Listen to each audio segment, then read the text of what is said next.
හොඳයි. දනාර education YouTube නාලිකාවෙනුත් ඔයගොල්ලන්ට මේක අහන්න අපි ඉඩකඩ දෙනවා පසුව පටිගත කිරීම රෙකෝඩින් එක දානවා. ඒ වගේම WhatsApp group වලට අපේ Facebook page එකෙත් දානවා මේ අදාරම්භක සම්මන්ත්‍රණය.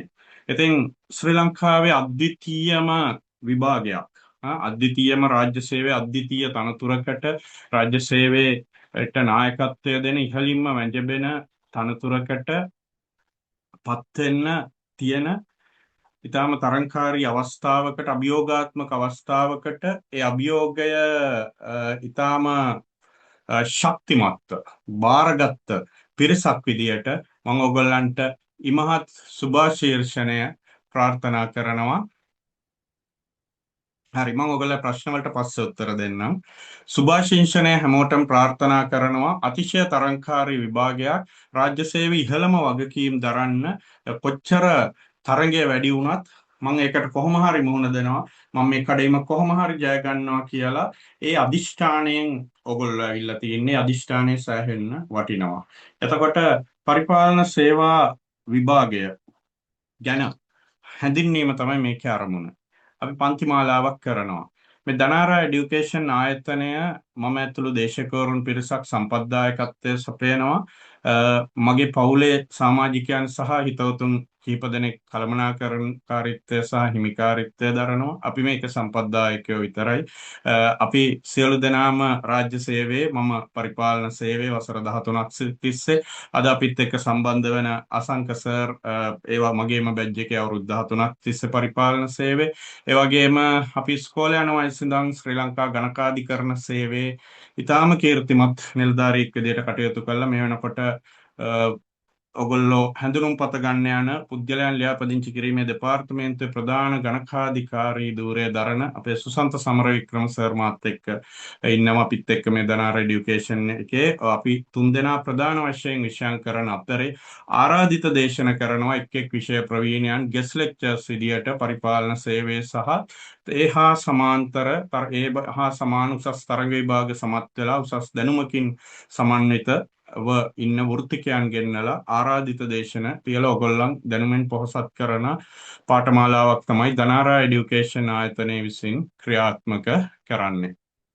එතකොට මේ විභාගය ගැන හැඳින්නුවොත් මම හිතන්නේ සීමිත අය මෙතන ගොඩක් ඉන්නවා රාජ්‍ය සේවයේ ඉන්න අය බොහෝ දුරට දන්නවා ඕපන් අය ටිකක් දැනුවත් වෙන්න ඕන.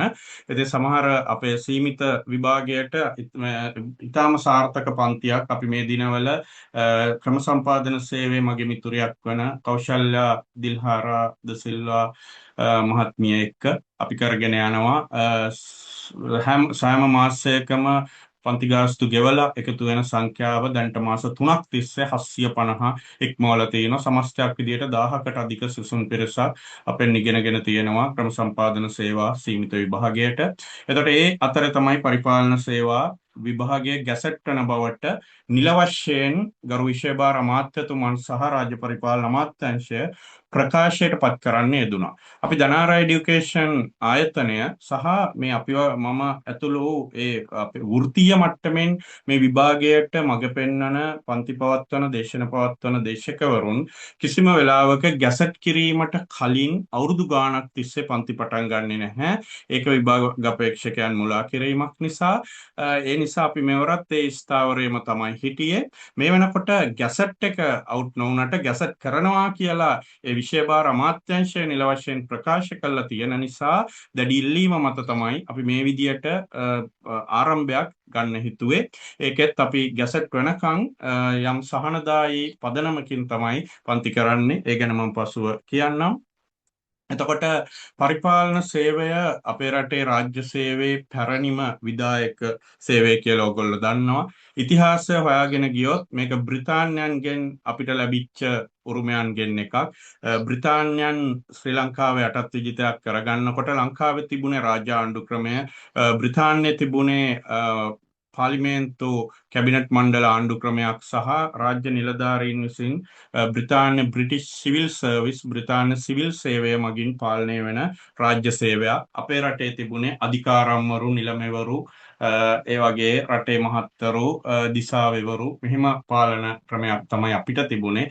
එතකොට බ්‍රිතාන්‍යයන් අත්පත් කර ගැනීමත් එක්ක අපේ රට ඔවුන් මුලින්ම වෙරළබඩ ප්‍රදේශයට 1802 ඔවුන්ගේ පරිපාලන ක්‍රමය හඳුන්වලා දුන්නා. බ්‍රිතාන්‍ය සිවිල් සේවා නිලධාරීන් ඒ වෙරළබඩ ප්‍රදේශයේ රාජකාරී වලට පත් කරා. ඊට පස්සේ ඔවුන් ශ්‍රී ලංකාවේ 1815 යටත් විජිතයක් බවට පත් කරගත්තා.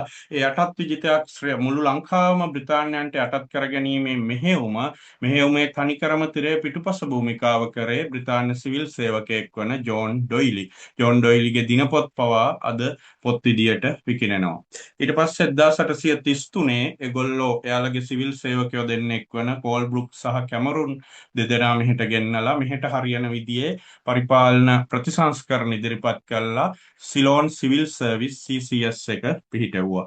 ඊට පස්සේ හැබැයි සිලෝන් සිවිල් සර්විස් පිහිටවුවට මුලින් ගත්තේ බ්‍රිතාන්‍ය ජාතිකයන් විතරයි. එතකොට 1940 වගේ දශකයේ පළමු වතාවට සිංහල කණ්ඩායමක් මේකට බඳව ගත්තා.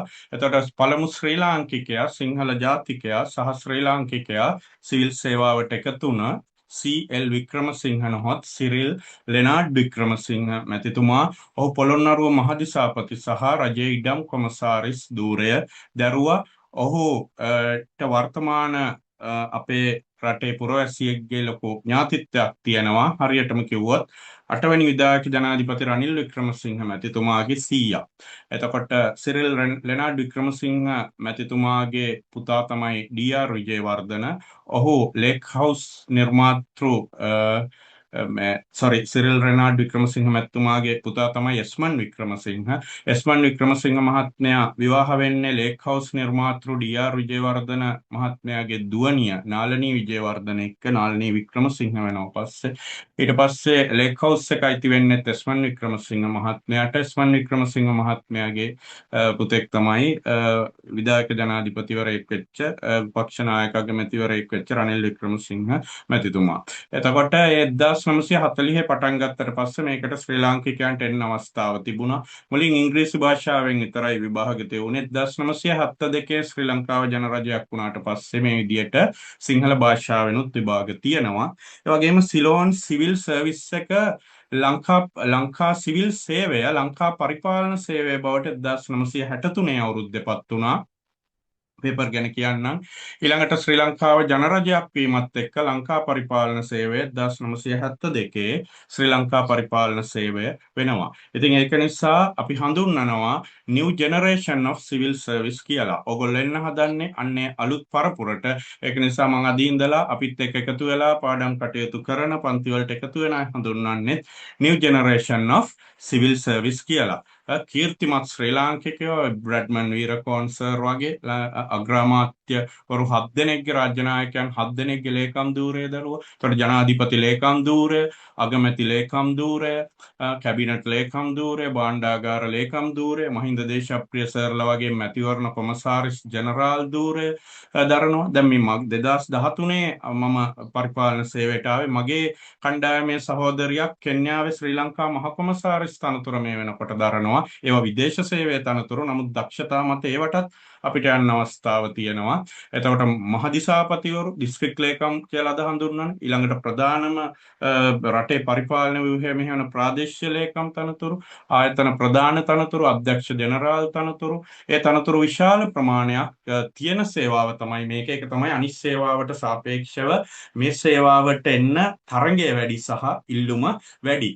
දැන් වෙනත් සේවා විභාග කිහිපයක් එකවර සමත් වෙන බොහෝ අය ෆස්ට් චොයිස් එක විදියට මේ සේවය දානවා. හැබැයි සමහර අය තමන්ගේ චොයිස් එක විදියට ප්ලෑනින් සර්විස්, ඇකවුන්ටන්ට් සර්විස්, අධ්‍යාපන පරිපාලන සේවා වගේ දාලා යනවා. ඒක තමන්ගේ කැමැත්ත. හොඳයි. දැන් ඔන්න ඔයගොල්ලන්ගෙනුත් ප්‍රශ්නයක් ආවා පේපර් මොන වගේද කියලා. අන්න ඒක තමයි මම දැන් කියන්න යන්නේ. ඒකත් එක්ක නිතර අහන ප්‍රශ්නක් තියෙනවා. නිතර අහන ප්‍රශ්න. දැන් මුලින්ම මම කියන්නම් විභාගයේ ව්‍යුහය. දැන් මගේ අතේ තියෙනවා ශ්‍රී ලංකා පරිපාලන සේවයේ සේවා ව්‍යවස්ථාව. ඉතින් පන්ති කරන හැමෝම ඇත්තටම ඒක ගැන හොඳ අවබෝධයක් තියෙන්නට ඕන. ඒක නිසා අපි නම් ඒ ගැන හොඳම අවබෝධයකින් කටයුතු කරනවා. එතකොට මේ පරිපාලන සේවා ව්‍යවස්ථාවට අනුව මේ පරිපාලන සේවයට බඳව ගන්න පුළුවන් ධාරා තුනකින් විවෘත සීමිත සහ කුසලතා කියන පදනම් තුනෙන් මේකට බඳව ගන්න පුළුවන් ඕපන් ලිමිටඩ් මෙරිට් කියලා. එතෙන්දී මම ඕවා ගැන තමයි දැන් කියන්නේ. ඒජ් ලිමිට් උපාධිය ඒවා තමයි දැන් මේ කියන්නේ. හරිද? එතකොට පරිපාලන සේවා ව්‍යවස්ථාව අනුව මේකේ තුන ශ්‍රේණියට විවෘත සීමිත කුසලතා කියන පදනම් තුනෙන්ම බඳව ගන්නවා. විවෘත පදනමින් බඳව ගන්න නම් එයා සේවා ව්‍යවස්ථාවට අනුව අවුරුදු 28ට අඩු වෙන්න ඕන විශ්වවිද්‍යාල ප්‍රතිපාදන කොමිසම පිළිගත් උපාධියක් සම්පූර්ණ කළා තියෙන්නට අවශ්‍යයි. එතකොට ඒ සුදුසුකමෙන් තමයි මමත් ආවේ. හැබැයි මේ අවුරුදු 28 කියන එක අවස්ථානුකූලව කැබිනට් අනුමැතිය මගින් ගැසට් නිවේදන වලින් වැඩි කරලා තියෙනවා 29ට 30ට.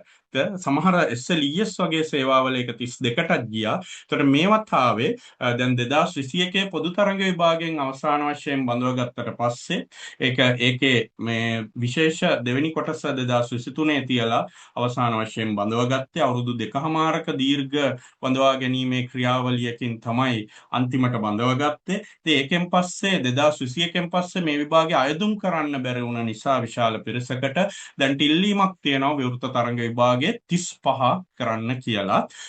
30 32 අතර නම් අනිවාර්යෙන් වෙයි. අපි දන්නේ නැහැ. මම ওই ප්‍රශ්නකට උත්තර දෙනවා. අපි දන්නේ නැහැ 35ටම යන්නත් පුළුවන්. එතකොට 32 30ට වඩා 30 හෝ ඊට වඩා වැඩි වෙයි කියලා දැනට අනිවාර්යයෙන්ම කියන්න පුළුවන්. අවසාන තීරණය රාජ්‍ය පරිපාලන අමාත්‍යාංශයේ නිර්දේශය මත රාජ්‍ය සේවා කොමිසම තමයි අවසාන තීරණය ගන්නෙ. ඒ තීරණේ එනකන් මේ ජූලි මාසයේ අග වෙනකන් තව සති දෙකක් හෝ තුනක් අපිට බලන් ඉන්න සිද්ධ වෙනවා. හරි ඒකයි. ඒ තීරණය එනකම් කොහොම හරි විවෘත විශ්ව බඳවා ගැනීම ධාරාවේ වයස් සීමාව වැඩි වෙයි. ඒකත් එක්ක සුවිශේෂී අවස්ථාවක් උදා වෙන්න පුළුවන්. රාජ්‍ය සේවයේ අන්තිම අවුරුදු 5 සම්පූර්ණ කරලා ඉන්න අයට විවෘත සීමිත දෙකටම ඉදිරිපත් වෙන්නත් අවස්ථාව ලැබෙන්න පුළුවන්. ඒක කිසිම අවස්ථාවක වළක්වලා නැහැ. ගොඩක් සරවල ඒකට එකම කෙනාට ඒකට සුදුසුකම් නොතිබීමයි උනේ. මේ සැරේ සුවිශේෂී අවස්ථාව උදා වෙන්න පුළුවන්. හරි. එතකොට අපි බලමු. ඒ ගැන තවම පෙන්ඩිං. ඒක පෙන්ඩිං. ඒක ඉල්ලීම් තියෙනවා විවිධ පාර්ශවයන්ගෙන්. ඒ සම්බන්ධයෙන් සාධාරණ තීරණයක් රජය ගනී. රාජ්‍ය පරිපාලන අමාත්‍යාංශයේ නිර්දේශය පරිදි රාජ්‍ය සේවයේ මුදුන් මල්කඩ සේවා කොමිසම තමයි අවසාන තීරණය ගන්නෙ. එහෙම තමයි වෙන්නේ. හරි. එතකොට විවෘත විෂය ධාරාවේ වයස් සීමාව නිතර අහන ප්‍රශ්නෙට ඔන්න මම උත්තර දුන්නා. බොහෝ විට 30ට වැඩි වයසක් වෙයි. 32 වෙන්නත් පුළුවන්, 33, 34, 35 වෙන්නත් පුළුවන්. හරිද? ඊළඟ ප්‍රශ්න තමයි ඔන්න දැන් ඔය අහගෙන යන ප්‍රශ්නේ පොදු තරඟ විභාගයක් තියෙනවද නැද්ද කියලා. පරිපාලන සේවා විවෘත තරඟ විභාගයේ සුවිශේෂී වෙනස්කමක් වුණා 2021 අවුරුද්දේ. ඊට කලින් තිබුණේ ප්‍රශ්න පත්‍ර 5ක්, අපි ලියද්දි 4යි. අපි ලියන එකේ සාමාන්‍ය දැනීම් ප්‍රශ්න පත්‍රය තමයි දෙකට කැඩුනේ. දේශීය විදේශීය කියලා. ඒ විදිහට ප්‍රශ්න පත්‍ර 5ක් ආවා. පස්සේ ඒක ආයි එකතු වෙලා සිංහල පැත්තේ විෂයන් දෙකක් එකතු වුණා. ওই විදිහට විෂයන් 5ක ප්‍රශ්න පත්‍ර 5ක් සහ ඊට පස්සේ සම්මුඛ පරීක්ෂණයනොත් ලකුණු දීමක් සිද්ධ කරලා ගන්න ක්‍රමයක් තමයි තිබුණේ. ඒකට පොදු තරඟ විභාගය කියලා එකක් 2021 හඳුන්වලා දුන්නා. සියලුම සේවා ව්‍යවස්ථාවන් සංශෝධනය කළා. ඒකට අනුව සේවා 5ක් ශ්‍රී ලංකා පරිපාලන සේවය, අධ්‍යාපන පරිපාලන සේවය, ක්‍රම සම්පාදන සේවය, ගණකාධිකරණ සේවය සහ ශ්‍රී ලංකා විද්‍යාත්මක සේවය කියන සේවා පහම ලියන්න බලාපොරොත්තු වෙන අයට මුලින් පොදු තරඟ විභාගයක් දුන්නා. අවබෝධයයි බුද්ධි පරීක්ෂණය කියන පේපර් දෙක, ප්‍රශ්න 50ක, පැයක ප්‍රශ්න පත්‍ර දෙකක්, බහුවර්ණ හා කෙටි ප්‍රශ්න ඇතුළත්. එතකොට ඒකෙන් ලකුණු 40ට වඩා ගන්න අයට ඒ තමන්ගේ choice එක අනුව, තමන් දාපු වර්ණය අනුව තමන් කැමති විභාගවල දෙවෙනි කොටසට ලියන්න දුන්නා. අන්න එතනදී ඕගොල්ලන්ගේ විභාගය ගැන විතරයි මම අද කතා කරන්නේ. එතනදී ඒ අර විෂයන් දෙකට ලකුණු 40ට වඩා ගත්ත අයට පරිපාලන සේවා විභාගයේ දෙවෙනි කොටස වන කළමනාකරන අභියෝග්‍යතාවය සමාජ ආර්ථික හා දේශපාලන ප්‍රවණතා සහ නිර්මාණාත්මක විශ්ලේෂණාත්මක හා සංනිවේදන කුසලතා කියන රචනා සාරාංශ තියෙන ප්‍රශ්න පත්‍ර 3ට මුහුණ දෙන්න සිද්ධ වුණා. එහෙම තමයි අවසන් වරට විභාගෙ තිබ්බේ. එතකොට ඒගොල්ලෝ choice එක අනුව ක්‍රම සම්පාදනය දැම්මනම් ඒකේ සාමාන්‍ය සම්ප්‍රජානනය විෂය, ඊළඟට අධ්‍යාපන පරිපාලන සේවය දැම්මනම් ඒකේ විශ්ලේෂණාත්මක අධ්‍යයනය සහ අධ්‍යාපන සාමාන්‍ය දැනීම කියන පේපර් දෙක, ගණකාධිකරණ සේවය දැම්මනම් ඒකේ ගණකාධිකරණ විෂයන් ඒක අපි කරන්නේ නැහැ. අපේ සුසන්ත මේ සැරේ සමහර විට කරයි අපිත් එක්ක. අපි කරේ නැහැ ඊවතාවේ ගණකාධිකරණ සේවය. අනිත් සේවා තුනටම අපි පන්ති කරා. එතකොට මෙවර පොදු තරඟ විභාගය තියෙනවාද නැද්ද? ඕගොල්ලන්ට ලැබුණේ මොන වගේ ආරංචිද? ඕගොල්ලන්ගේ තත්ත්වය කොහොමද? ඕගොල්ලන්ට ලැබිච්ච. ඒක මෙහෙමයි. අපි රාජ්‍ය පරිපාලන අමාත්‍යාංශයෙන් නිල වශයෙන් විමසුවා. එතකොට දැන් මාස කිහිපයකට කලින් දුන්නේ, දැන් ළඟදී දුන්නේ එකම උත්තරයක්. ඒ තමයි රාජ්‍ය පරිපාලන අමාත්‍යාංශය ඉන්නවා ස්ථාවරයක ප්‍රතිපත්තිමය තීරණයක මේ වතාවෙත් පොදු තරඟ විභාගයේ තියලා බලන්න. පොදු තරඟ විභාගයේ ගිය වතාවේ තිබ්බහම ඒක සාර්ථකතා අසාර්ථකතා ගැන විවේචන මතවාද ඇති වුණා. එතකොට තවත් එක් වතාවක් පොදු තරඟ විභාගයේ අත්හදා බලන්න, පොදු තරඟ විභාගයේ තියලා බලන ස්ථාවරයක රාජ්‍ය පරිපාලන අමාත්‍යාංශයේ ඉන්නවා. අපි දන්න විදිහට ඒගොල්ලෝ මේ වතාවෙත් රාජ්‍ය සේවා කොමිසමට යෝජනා කරලා තියෙන්නේ පොදු තරඟ විභාගයේ තියලා බලන්න කියලා. එහෙනම් SLS ඕපන් අයට අවබෝධය සහ බුද්ධි පරීක්ෂණ පේපර් දෙකකට මුලින් මුහුණ දීලයි දෙවෙනි කොටසට යන්න වෙන්නේ. බැරි වෙලාවත් පොදු තරඟ විභාගෙ නොතිබ්බත් එකටම තිබ්බත් ඒ විෂයන් දෙක තියෙනවා. ඒක නිසා අපිට කරන්න වෙන්නේ ගැසට් කරන තුරු ওই පොදු තරඟ විභාගයට අදාළ අවබෝධය සහ බුද්ධි පරීක්ෂණය කියන විෂයන් දෙක පමණක් දෙක කරනවා, අනිත්වත් කරනවා. ඒ අර දෙකට වැඩි බර තැබීමක් සහිතව සාමාන්‍ය දැනීම, මොකද ලබන මාසෙ ඉඳන් විභාග ගැසට් වෙනවා නම් මේ මාසෙ ඉඳන් යන සාමාන්‍ය දැනීම විභාග පේපර් එකට එන්න පුළුවන්. ඒ වගේම පොඩි කාලයක් පොදු තරඟ විභාගේ ප්‍රතිඵල අවුට් කරාට පස්සේ තාම පොඩි කාලයයි ලැබුණේ දෙවෙනි කොටසට විශේෂ තරඟ විභාගෙට. හරිද? එතකොට පොදු තරඟ විභාගේ තියෙනවා නම් තියෙන ඕපන් අයට විතරයි. ඕපන් අයගේ ටික මම ඉවර කරලා ලිමිටඩ් අයට එනවා.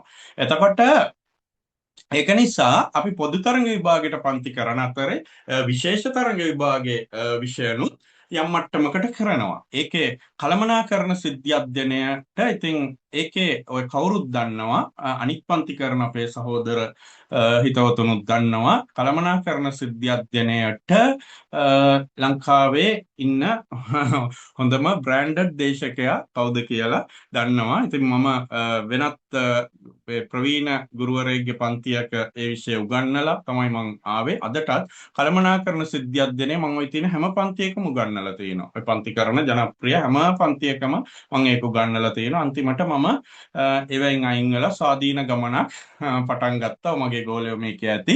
එතකොට දැන් මම මගේ පන්තියේ විතරයි කරන්නේ my car my petrol. හරි.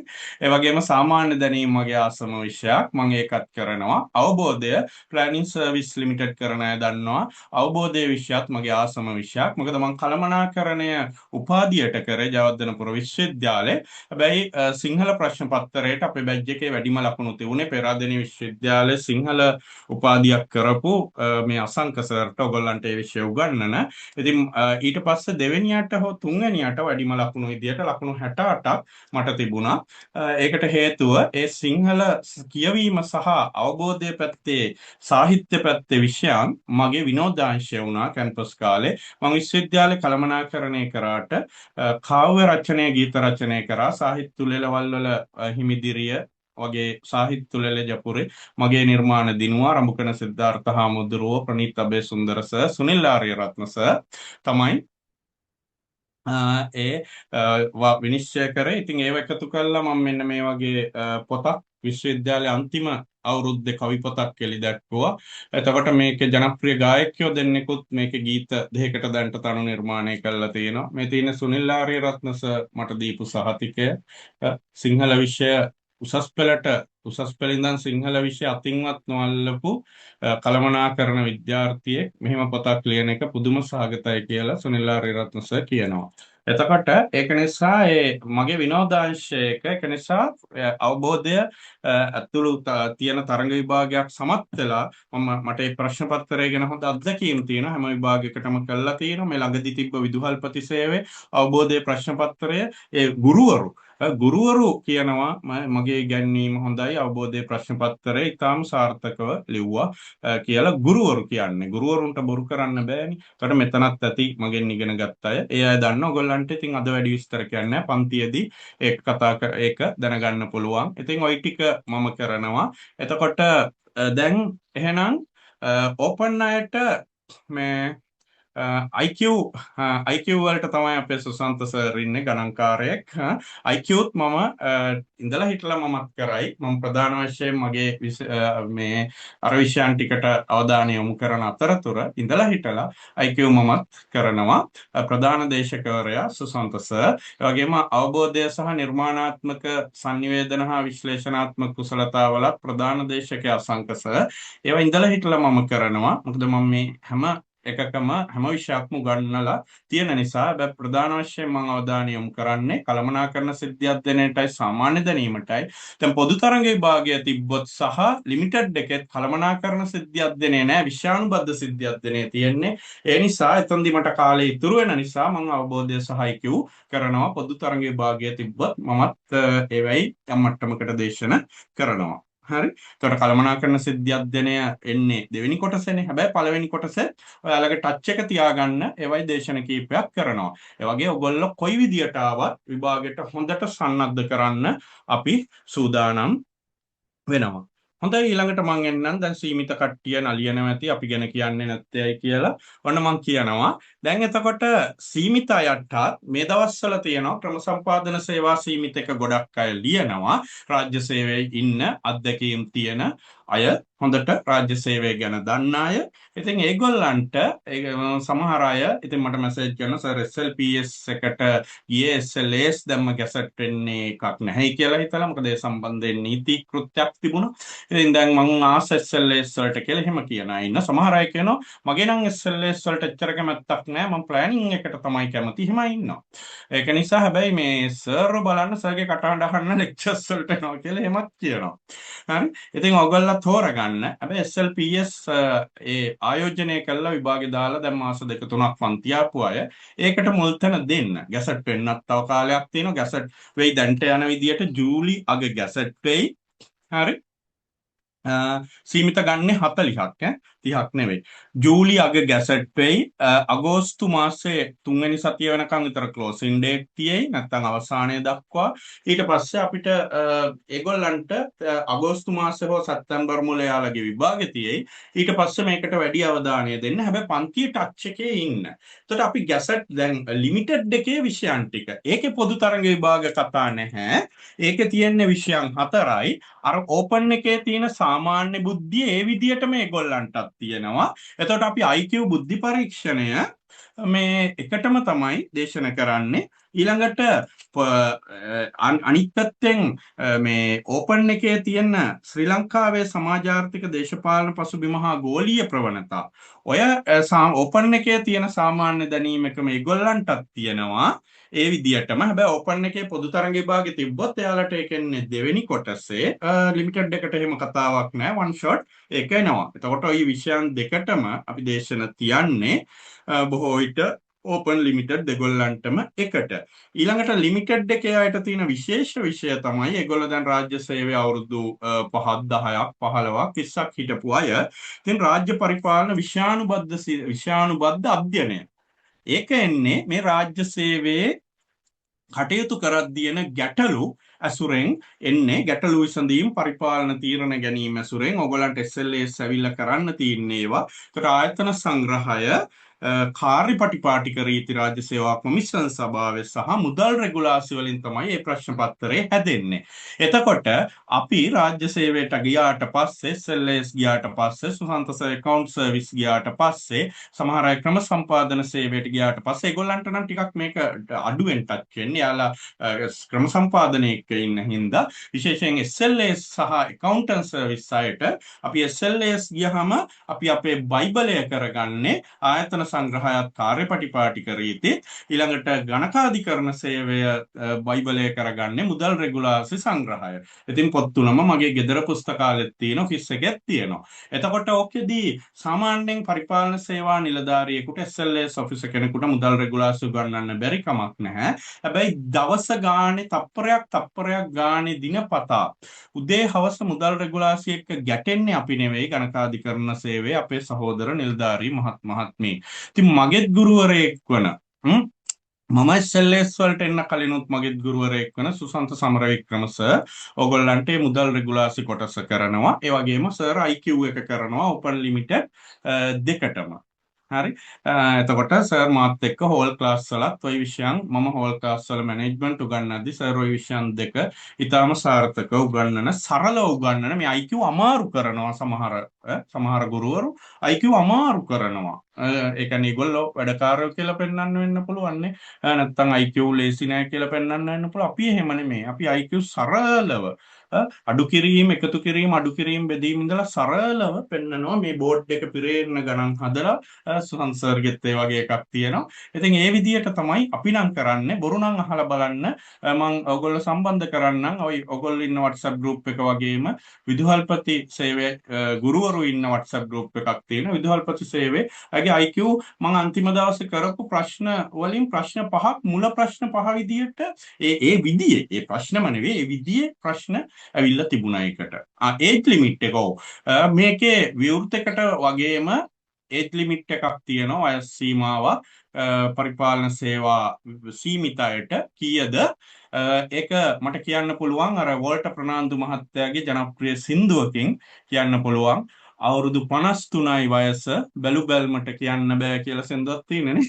අන්න ඒ වගේ අවුරුදු 53 තමයි ඒජ් ලිමිට් එක. මෙරිට් එකට නම් ඒක අවුරුදු 55. ඉතින් ඇවිල්ලා අවුරුදු 5ක්වත් මේකේ වැඩ කරන්න එපා නේද? හරි. එතකොට අවුරුදු 53 එකකින්ද ඒජ් ලිමිට් එක ගැන කවුරුත් වැඩි කලබල වෙන්න ඕන නැහැ. හරි. එතකොට එහෙනම් ලිමිටඩ් අයගේ පේපර් දෙකක් ඕපන් එකේ වගේමයි. හරිද? ඊළඟට 3 ආයතන සංග්‍රහය මුදල් රෙගුලාසි හා කාර්යපටිපාටික රීති ඇසුරෙන් කරන විෂයානුබද්ධ අධ්‍යයනය මමත් සුසන්ත සර්වත් කරනවා. අපි රාජ්‍ය සේවයේ මුහුණ දීපු අත්දැකීම් මට අවුරුදු 13ක්, සුසන්ත සර්ට අවුරුදු 20ට වැඩි මං හිතේ 25ක් විතර වෙනවා. ගණකාධිකරණ සේවයේ විශේෂ ශ්‍රේණිය මමත් අසංක සර්වත් පළවෙනි ශ්‍රේණිය නිලධාරීන් පරිපාලන සේවයේ ඊට උඩින් විශේෂ ශ්‍රේණිය තියෙනවා. ඉතින් එතකොට අපි ලැබපු අත්දැකීම් එක්ක මේක රසවත්ව ඔයගොල්ලන්ට කියලා දෙන්න අපිට හැකියාව තියෙනවා. ඊළඟට 4 වෙනි විෂය රාජ්‍ය පරිපාලන විෂයානුබද්ධ අධ්‍යයනය 2. ඒකත් අපිට ගිහිල්ලා මේ පුටුවේ වාඩි වෙලා මේසේ උඩට වෙලා කරන්න තියෙන වැඩක්. මොකද්ද? නිර්මාණාත්මක විශ්ලේෂණාත්මක හා කියන ප්‍රශ්න පත්‍රය. රචනා ලියන්න, සාරාංශ ලියන්න. අයි අපිට රිපෝට් හදන්න තියෙනවා. කැබිනට් පත්‍රිකා හදන්න තියෙනවා. වාර්තා ලියන්න තියෙනවා. ශක්්‍යතා අධ්‍යයන වාර්තා හදන්න තියෙනවා. ක්‍රම සම්පාදන සේවයට නම් ඒවමයි තියෙන්නේ.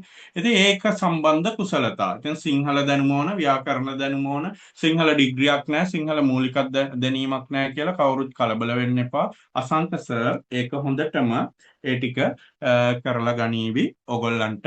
එතකොට පොඩ්ඩක් සයිඩ් එකෙන් ඉඳලා හිටලා මටත් ලෙක්චර් එකක් දෙකක් කරන්න පුළුවන්. මම ආස මාත්‍රිකා තියෙනවා රචනා සාරාංශය. ඒවා ඉඳලා හිටලා මාත් එකක් දෙකක් කරනවා. හරි.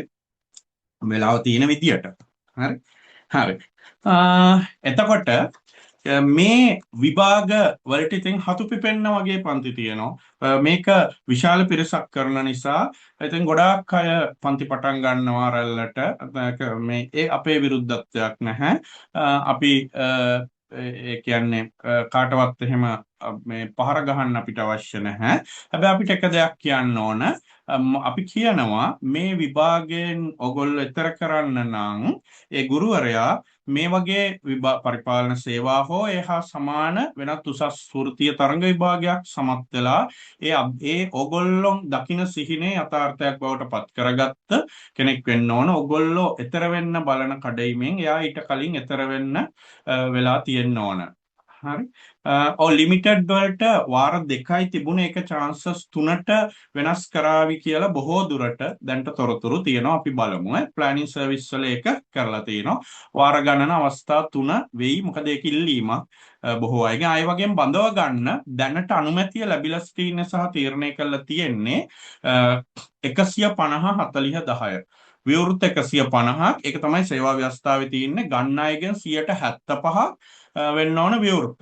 new bloods මම ඒ group එකට දාලා තියෙන්නේ new bloods කියලා.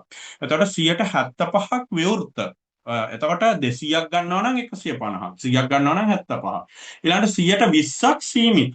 તો 100ක් ගන්නවා නම් 20ක් සීමිත වෙන්න ඕන. දැන් 200ක් නේ ඔක්කොම ගන්න. ඒක නිසා 40ක් සීමිත වලට වෙන් වෙනවා. ඒක ප්ලෑනින් සර්විස් වලට වඩා හරි මේ ප්ලෑනින් සර්විස් වලට වඩා දෙගුණයකට ආසන්න වැඩිවීමක් එතන තියෙන ප්ලෑනින් සර්විස් ලිමිටඩ් 24යිනේ ගන්න. එතකොට අපේ මේ SLS වල 40ක් දැන්ට ගන්නවා. එතකොට ලිමිටඩ් කී දෙනෙක් වගේ අපි බලමු නේද? ඒක සාමාන්‍යයෙන් ඉතින් විශාල ලිමිටඩ් වල ඕපන් වලට සාපේක්ෂව තරඟේ අඩුයි. ලිමිටඩ් අය රාජ්‍ය සේවයේ ඉන්න ගමන් දේශීය නිවාඩු ගැන ඒගොල්ලෝ කියන්න ඕනේ. ඒක දැන්ට කන්ෆියුස්. අපි ප්ලෑනින් සර්විස් වලදී අහුවාම කිව්වේ නිවාඩු ලබා ඉන්න අය රාජ්‍ය සේවා කොමිසමයි අවසාන තීරණය ගන්න කියලා. හරි. මොකද මේ චක්‍රලේඛ සරින් සරේ වෙනස් වුණානේ. මුලින් ගහපු චක්‍රලේඛ නෙවෙයි දැන් තියෙන්නේ දේශීය නිවාඩු සම්බන්ධයෙන්. සරින් සරේ වෙනස් වුණා. එතකොට දැන් කන්ෆියුස් තත්ත්වයක් තියෙනවා. අවිනිශ්චිත. ඒගොල්ලෝ ඒක නිසා ඒ අය රාජ්‍ය සේවා කොමිසමෙන් තමයි ඒක අහන්න ඕනේ. ඒ ගැන රාජ්‍ය පරිපාලන අමාත්‍යාංශයෙන්මනේ ප්ලෑනින් සර්විස් එකක් ගැසට් කරන්නේ. ඒ ප්ලෑනින් සර්විස් අවස්ථාවේ අපි අහුවාම කිව්වේ අපිට උත්තරයක් දෙන්න බෑ. රාජ්‍ය එහෙම කෙනෙක් විභාගේ පාස් වුණොත් එයාගෙන අවසාන තීරණය රාජ්‍ය සේවා කොමිසම ගන්නවා කියලා. ඒක නිසා ඒක එහෙම ප්‍රශ්නය තියන අය රාජ්‍ය සේවා කොමිසමෙන් විමසලා ඒ ගැන පැහැදිලි කිරීමක් කරගත යුතුයි. අපිට ඒගොල්ලෝ කියන්න නැතුව අපිට මොකද කියන්න බෑ ඒ ගැන. හරි. එතකොට ඒව නේද ඔයගොල්ලන්ගේ ප්‍රශ්න බලමු අසන්නන් ගිල්ලී මොනවද කියලා ප්‍රශ්න. හරි. දැන් සුසන්ත සර්වේ අසංක සර්වෙත් ඇති සම්බන්ධ වෙලා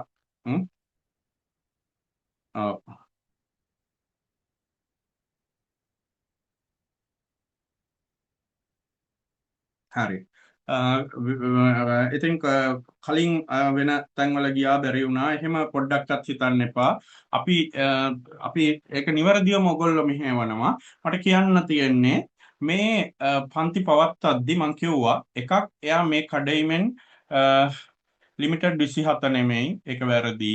ඒක සමහර විට ප්ලෑනින් සර්විස් එකේ දත්තය පටලවාගෙන වෙන්නේ නැති ලිමිටඩ් 27 නන් නෙමෙයි 40යි දැන්ට ඒ වගේම තමයි දැනට ලිමිටඩ් සහ මෙරිට් දෙක ගැසට් කරන්න අනුමැතියට යවලා තියෙනවා. ඒතර අරකේ පොදු තරඟ විභාගය තියන්න අනුමැතියට යවලා තියෙනවා. හරි. ඒක නිසා ලිමිටඩ් එක ඉතා ඉක්මනින් ගැසට් වෙන්න පුළුවන්. ඒ හා සමගාමී ලිමිටඩ් මෙරිට් දෙක එකවර ඊළඟට ඕපන් එක. එතකොට දෙකම ගන්න තමයි මේ එකක්වත් පස්සට දාන්නේ නැහැ. පොඩි දින කිහිපයක වෙනසක් විතරයි වෙනවනම් වෙන්නේ මේ විභාග දෙක ගැසට් වීම අතර කාල පරාසය තුල. එතකොට ඒක නිසා දෙකටම ලෑස්ති වෙලා ඉන්න. හරි. දෙකටම ලෑස්ති වෙලා ඉන්න. මම මේ ඔයගොල්ලන්ගේ අසන්නන්ගේ ඉල්ලීම් බලන්නේ. ප්‍රසූත නිවාඩු සක්‍රීය සේවා කාලයට බලපාන්නේ නැහැ. නෑ ටෝටල් එක 200යි. දැන්ට කියන විදියට ඒවා වෙනස් වෙන්න පුළුවන් දැනට තියෙන ආරංචි මාර්ග. හරි. SLS ක්ලාස් එකට ඉතින් ජොයින් වෙන්න ඕන. අද මේ ජොයින් වෙලා ඉන්නේ. අද ජොයින් වෙලා ඉන්නේ. අපේ WhatsApp group එකට එන්න. 0.70.12.90.877 ඒ වගේම දනාරා এডুকেෂන් Facebook page එකට එන්න. ඒකේ විස්තර තියෙනවා. හරි. මට හෝ අපේ පන්තිය කළමනාකරු තමාලි මිස්ටර් WhatsApp පණිවිඩයක් එවන්න අපි ඇඩ් කරන්නම් group වලට. ඔව් අද අනිත් lecturesලා කතා කරනවා. දැන් මට දොස් කිය ඉන්නවද දන්නේ නැහැ නේද? හරි මම තා පොඩ්ඩයි කතා කරන්නේ. එතකොට මේ හරි කිය හිටියේ අපි කාට් එක්කවත් තරහ නැහැ ඕන කෙනෙක් මේකට පන්ති කරගද්දෙන් හැබැයි මේ මම කියනවා අපි මේ විභාගේ පාස් වෙලා ඇවිල්ලා මේ සේවයේ අවුරුදු ගානක අත්දැකීම් තියෙන නිලධාරීන් විදියට අපි කියනවා මේ විභාගයෙන් කෙනෙකුට මඟ පෙන්වන්න නම් මේ විභාගයෙන් ඔබ ඈතර කරන්න නම් ඒ ගුරුවරයා පළමුව මේ කඩයිම ඈතර වෙලා මේ හා සමාන කඩයිමකින් ඈතර වෙලා තියෙන්නට ඕන කියලා. ඒ නිසා අපි ප්‍රතිපත්තියක් විදියට දනාරා එඩියුකේෂන් ආයතනය SLAS හෝ පරිපාලන සේවා හෝ උසස් වෘත්තීය තරඟ විභාග සමතුන් විතරයි අපේ දේශන වලට දාන්නේ. හැබැයි ඒ සමත් වූ පමණින් හැම කෙනාටම ටීචිං ඇබිලිටි එක නැහැ. ඉගැන්වීමේ හැකියාව, පැහැදිලි කිරීමේ හැකියාව, sannivedana කුසලතාවය නැහැ. දැන් අපේ සේවාවල දැන් මගේ ප්‍රධානීන් ඉඳලා තියෙනවා අනේ මට බෑ ඔයා උඹම කතා කරපන්. උඹට තමයි ඕක හොඳට කියන්න පුළුවන් කියලා මගේ ප්‍රධානීන් එහෙම මට කියලා තියෙනවා. ඉතින් ඒ වගේ තියෙනවා. ඉතින් ඒක නිසා අන්නේ දෙක තියෙන කෙනෙක් හොයාගන්න. ඒක නිසා අපි හොඳ නැත්නම් අපි ගාවට එන්න එපා. අපි හොඳද කියලා ඇවිල්ලා බලන්න. හරි. ඔගොල්ලෝ කැමති පන්තියක් කැමති ගුරුවරයෙක් තෝරගැනීමේ නිදහස ඔගොල්ලෝ සතුයි. ඒ තීරණය ඔගොල්ලෝ ගන්න ඕන. හැබැයි දේවල් දෙකක් එයාට තියෙන්න ඕන. එයා මේ හා සමාන තරඟ විභාගයක් මේ විභාගයේම හෝ මේ හා සමාන තරඟ විභාගයක් පාස් වෙලා තියෙන්න ඕන. සමාජ මාධ්‍යවල ගොඩක් රැවටීම් තියෙනවා. ඉතින් ඒ රැවටීම් හමුවේ අර බුදුහාමුදුරුවෝ කාලාමයන්ට කිව්වා වගේ මං කියන්නේ තෝරගන්න මෙවැනි කඩයිමක් ජයගත්ත කෙනෙක් වෙන්න ඕනේ. එයාට ඉගැන්වීමේ හැකියාව ටීචිං ඇබිලිටි එක තියෙන්න ඕන. හොඳ දැනුමක් ස්කිල් එකක් තියෙන්න ඕන. ওই ටික. ඉතින් අපේ දේශක මණ්ඩලයේ එහෙම තියෙනවා. එහෙම නැත්නම් අපි උගන්වන්න ඒ අය ගන්නෙත් නැහැ. එහෙමයි හොයාගන්නත් හරි අමාරුයි. එහෙම අය හැමතැනටම යන්නෙත් නැහැ. ඒක නිසා සුසන්ත සර් ඇත්තටම යන්නේ නැහැ ගොඩක් තැන්වල. මම කතා කරාම ඔයා මේක හරියට කරනවා පිළිවෙලට ඒකයි මම ඔයත් එක්ක එන්නේ. මට ගොඩක් තැන්වලින් කතා කරා යන්නේ නැහැ. එතකොට අසංක සර් ගත්තාම වවුනියාව දකුණ ප්‍රාදේශීය ලේකම් තනතුරේ වැඩ කරන ගමන් පන්ති කරන්න එහෙම ලොකු වෙලාවක් නැහැ. නමුත් එයා උනන්දුවෙන් ටෙවුට් එක හදලා මේ දවස්වල ඒකට විශේෂ තමන්ගේ විවේක කාලයකට යොමු කළා සෑහෙන මහන්සි වෙලා මේක කරනවා. ගියවතාවෙත් කරා. එතකොට හරිම ලස්සනයි. මට කතා කරනකොට අහන් ඉන්න ආසයි. බලන්න මට වඩා හරිම ලස්සනට ප්‍රසන්ටේෂන් එක කරනවා. හොඳයි. ඉතින් ඒක නිසා එහෙම ගුරුවරයෙක් එහෙම තනක් ඕගොල්ලෝ තෝරගන්න මේකට මේ දවස ගානේ පාඩම් කළා. මහා පාන්දර ඉඳන් නැගිටගෙන පාඩම් කළා. සමහර තැන්වල අපි දවස ගානේ පන්ති කරනවා. අපි මහා පාන්දරක් පන්ති කරනවා. ඒ වගේ සයව කරන්නේ ආකර්ෂණයට. අපි තරහක් නැහැ. හැබැයි එහෙම පන්ති කරා කියලා පාඩම් කරන පැය ගාන පන්ති කරන පැය ගාන වැඩි වුණා කියලා දේශන පැය ගාන වැඩි වුණා කියලා විභාගෙ සමත් වෙන්න බෑ. මේ විභාගෙ සමත් වෙන්න නම් අවශ්‍ය වෙන්නේ කාරණා කිහිපයයි. එකක් තමයි IQ වගේ වැඩි වෙන්න ඕන. බුද්ධි පරීක්ෂණය සහ අනිත් ප්‍රශ්න පත්‍ර ජය ගන්න. අනිත් එක තීරණ ගැනීමේ කුසලතාවය. ඔය කළමනාකරන අභියෝග්‍යතාවය, විෂයානුබද්ධ අධ්‍යයනය ජය ගන්න තීරණ ගැනීමේ කුසලතාවය වැඩි වෙන්න ඕන. අනිත් එක විශ්ලේෂණාත්මක හැකියාව, sannivedana හැකියාව. ඔය ඒ විශ්ලේෂණාත්මක sannivedana නිර්මාණාත්මක හැකියාව වැඩි වෙන්න ඕන. ඕ එකක්වත් කටපාඩම් කරලා එන දේවල් නෙවෙයි. මේ පන්තිවල අපි අභ්‍යාස වලින් අපි මේ ස්කිල් එක ඕගොල්ලන්ට දෙනවා. එතකොට මේ හැකියාවන් වැඩි කරගන්න පන්ති කරන පැය ගානවත් පාඩම් කරන පැය ගානවත් නෙවෙයි වැදගත්. අපි ඒකින්ද අවම කාලයකින් ඕගොල්ලන්ට මේක පීඩනයක් නැති විදියට දෙනවා කියන සහතිකෙත් මම අද දෙනවා. හොඳයි. එතකොට දැන් මේ 200කට වැඩි පිරිසක් එකතු වෙලා ඉන්නේ කිසිම ඇඩ් එකක් දාලා නෙමෙයි. ඇඩ් එකක් දාලා නෙමෙයි අපි ඇඩ් එකක් දානවා. නොදා ඉන්නෙත් නෑ. අපිත් කියන්න එපා අපි කවුද කියලා. හොඳයි. ලිමිටඩ් සබ්ජෙක්ට් ටික මම දැන් කිව්වා. ගෲප් එකෙත් දාලා තියෙනවා. ඒ තමයි කිව්වේ සාමාන්‍ය බුද්ධිය, සාමාන්‍ය දැනීම, ආයතන සංග්‍රහය මුදල් රෙගුලාසි කාර්යපටිපාටිය රීතිය ඇතුළත් විෂයානුබද්ධ සිද්ධි අධ්‍යයනය 1 සහ නිර්මාණාත්මක විශ්ලේෂණාත්මක හා sannivedana කුසලතා කියන විෂයානුබද්ධ සිද්ධි අධ්‍යයනය 2 අසංක සර් කරනවා. හොඳයි එතකොට දැන් මම කතා කරලා අවසන් කරනවා. මම 8:00ට ඉවර කරන්න හිටියේ. හැබැයි 8:10 විතර වුණානේ අපි පටන් ගන්නකොට. ඉතින් ඒක නිසා අපේ භාගයට පොඩ්ඩක් වැඩි වුණා මම කතා කිරීම. දැන් මම අපේ සුසන්ත සමරවික්‍රම සර් මං හිතන්නේ එකතු වෙලා ඇති. සර් ඉන්නවද?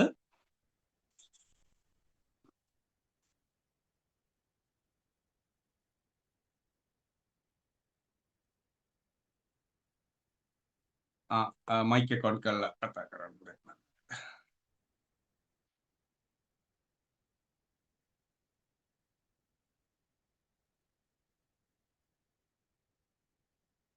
සුසන්ත සර් ඉන්නවනම් මයික් එක ඔන් කරලා කතා කරන්න පුළුවන් සර්ට. හරි සමීර් සර් හරි. හරි. හොඳයි සර් කතා සර් පටන් ගන්න. පටන් ගමු. හරි. හරි ආයුබෝවන් මේ සියලුම දෙනාට සුබ සන්ධ්‍යාවක් කියලා පටන් ගමු අපි. මම ඇත්තටම ස්තුතිවන්ත වෙනවා මේ අපේ සමීර් සර්ට මේ වැඩ කටයුත්තට මාව සම්බන්ධ කර ගැනීමට හැකියවීම පිළිබඳව. මාව පේනවද දන්නේ නැහනේ. ඉන්න සර් මං හදන්නම් ඒක. ඔව් ඔව්. පේන්නේ නැහනේ සර්. හරි හරි ඉන්න සර් පෙන්නන ඕගලන්ට. ඉන්න. හරි හරි. ඉන්න මට මේ සර් දැන් හොයාගත්තේ සර්. ආ නම හොයාගත්තේ දැන්.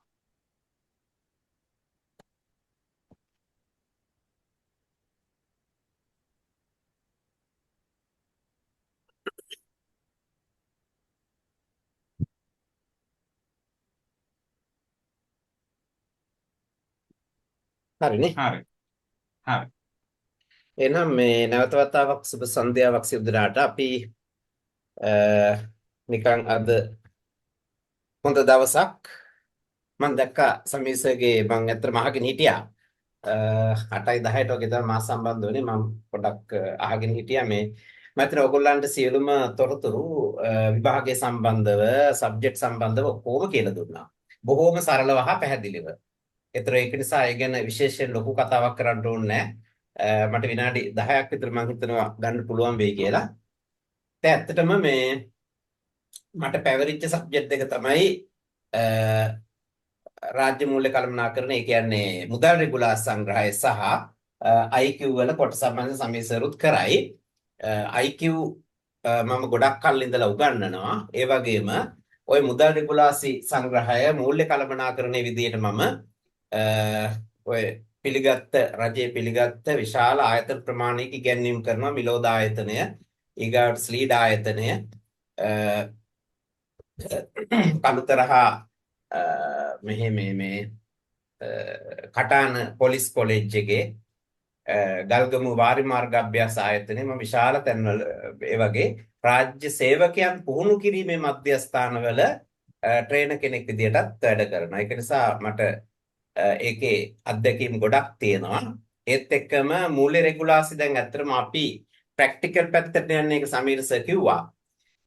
ප්‍රැක්ටිකල් කරන්නේ accountantලා. ඒක නිසා ඒ ගැන අත්දැකීම් තියෙන විෂය පූර්ණ දැනුමක් තියෙන කෙනෙක් විදිහට ඔයගොල්ලන්ට උගන්වන්න පූර්ණ සුදුසුකම් තියෙනවා. මම ශ්‍රී ලංකා ගණකාධිකාරී සේවයට ආවේ 2001 අවුරුද්දේ පැවති එක්සෑම් එකෙන් ලංකාවෙම 8 වෙනියා වුණා.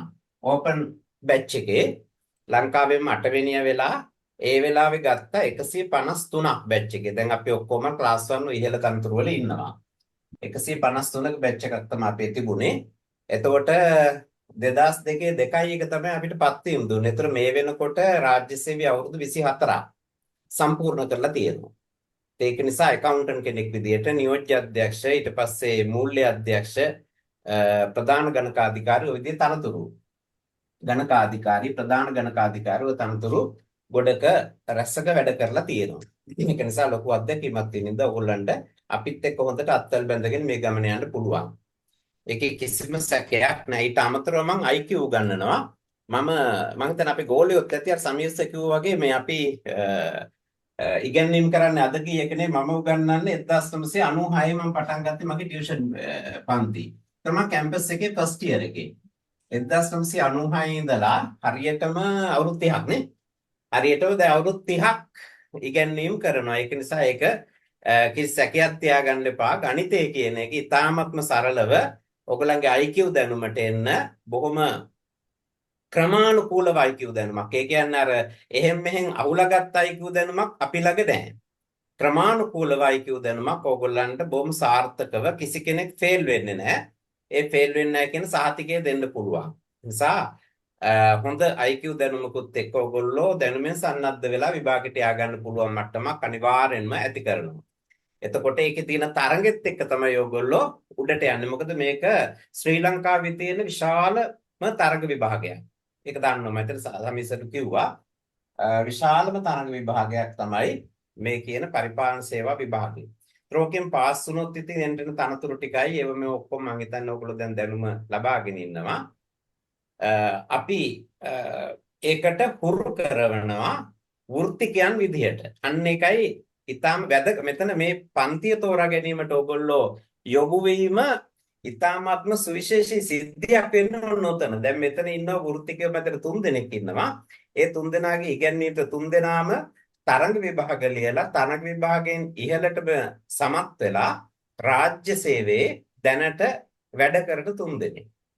එහෙම නැතුව තරඟ විභාගේ ලියලා ෆේල් වෙච්ච අය පන්ති කරන්න පුළුවන්. හරිද? අත්දැකීම මේගොල්ලන්ට නැහැ. තරඟ විභාගات ලියන්නේ නැතුව ලියන්න එපා. පාස් වෙන්න ෆේල් වෙන්න තරඟ විභාග ලියන්නෙම නැතිව පන්ති කරන අය ඉන්නවා. ඒතකොට තරඟ විභාගයකට මූණ දීලා අත්දැකීමකුත් නැහැ. වැඩ කරලා අත්දැකීමකුත් නැහැ.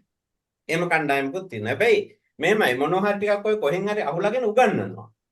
හැබැයි කිසිම ප්‍රායෝගික අත්දැකීමක් නැහැ. ඒ ප්‍රැක්ටිකල් අත්දැකීමක් එක්ක එන්න නම් අන්න දැන් මුදල් රෙගුලාසි පොත කිව්වම මෙච්චර ලොකු පොතක්. දැන් ඕක කටපාඩම් කරවන්න බෑ. ඕක කටපාඩම් කරවලා තේරුමකුත් නැහැ. ඕක කියවගෙන ගියාට කිසිම කෙනෙකුට තේරෙන්නේත් නැහැ. ඒක නිසා ඒක සරලව සිද්ධි අධ්‍යයනයකුත් එක්ක පැහැදිලි කරලා කියලා දෙන එක තමයි සාමාන්‍ය. දැන් සාමාන්‍යම එක උදාහරණයක් කියන්නම්. අපේ ටීචින් ඇබිලිටි එකත් එක්ක ප්‍රායෝගික தත්ත්වය තේරුම් ගන්න පුළුවන්. දැන් අපි ගත්තොත් මුදල් රෙගුලාසි 269 තියෙනවා ජීවත් වෙන බවට සහතිකය කියලා. මම නිකන් කතාවක් කියන්නේ. නිදිමත යන්නත් එක්ක දැන් නිදියට වෙලාවද මන් දා. මුදල් රෙගුලාසි මූරේ අපි කියන මූරේ කියලා. FR 269 තියෙනවා ජීවත් වෙන බවට සහතිකය කියලා එකක්. ලීවින් සර්ටිෆිකට් එකක්.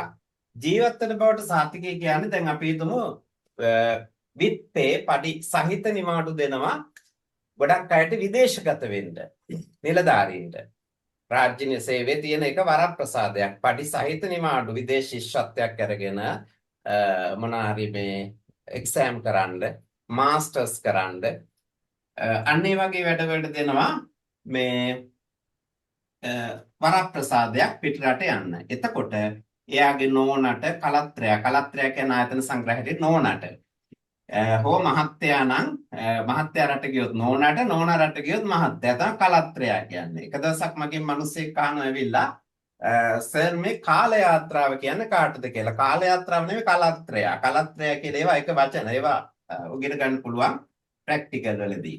ඒතර ජීවත් වෙන දැන් මෙයාට මේක තියෙන මූරේ 209 කියන්නේ ජීවත් වෙන බවට සාතිකය කියන එකක්. දැන් අපි ගත්තොත් එහෙම පිටරට ওই වගේ ශිෂ්‍යත්වයක් අරගෙන ගියපු කෙනෙකුට එයාගේ නෝනට හෝ මහත්තයාට ලංකාවේ ඉන්න කෙනාට පඩිය ගන්න පුළුවන්. වැටුප මොකද පිටරට යවන්නේ නැහැනේ වැටුප. ලංකාවේ වැටුප හදන්න ඕනේ වැටුප හදලා එයාගේ නෝනට හරි මහත්තයාට හරි ගන්න ඕනේ. හැබැයි කොන්දේසියක් පිට. මුදල් රෙගුලාසි 269 අනුව එයා එහි ජීවත් වෙනවා කියලා එතන එම්බසි එකේ සහතිකයක් ගෙන්න ගන්න ඕන. ඕකට අපි කියනවා ජීවත් වෙන බවට සහතිකය කියලා.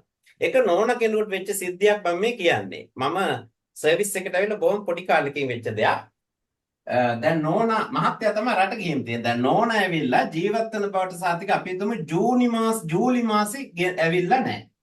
ජූලි ඇවිල්ලා නැහැ එම්බසි එකේ මොකක්වත් ප්‍රශ්නයක් වෙලා හරි තැපැල් ප්‍රමාදයක් හරි නැති වෙලා හරි මොනවා හරි වෙලා ජූලි ඇවිල්ලා නැහැ අගෝස්තු මාසේ ඇවිල්ලා අගෝස්තු තියෙනවා දැන් ජූලි වැටුප ආරන්නේ අගෝස්තු මාසේ ගිහිල්ලා නෝනා කියලා තියෙනවා මට මේක සහතිකේ මේක දීලා දැන් ජූලි මාසේ වැටුප ගත්තේ නැහැ ඒකයි මේකයි දෙකම දෙන්න කියලා එතන ඉන්න ඇකවුන්ටන්ට් මහත්තයාට ඒ ආයතනෙත් මම දන්නවා කියන්නේ ඊට පස්සේ කියලා තියෙනවා නෑ ජූලි මාසේ ජීවත් වුණා කියලා සහතිකයක් නෑ අගෝස්තු විතරක් පඩිය දෙන්නම් කියලා තියෙනවා අගෝස්තු මාසේ ජීවත් වෙන මිනිහා ජූලි මාසේ මැරිලා හිටියේ අන්න ඒ වගේ ප්‍රැක්ටිකල් ප්‍රශ්න තියෙනවා ඒ අත්දැකීමුත් එක්ක තමයි අපි මේ ඕගොල්ලන්ගේ දේශන මාලාව කරගෙන යන්නේ අන්න ඒක නිසා සම්බන්ධ වෙන්න හැම වෙලාවෙම ඔය මම කිව්වේ FR කතාවක් හිනා ඒද කට්ටි මේ ඔයගේ බොහොම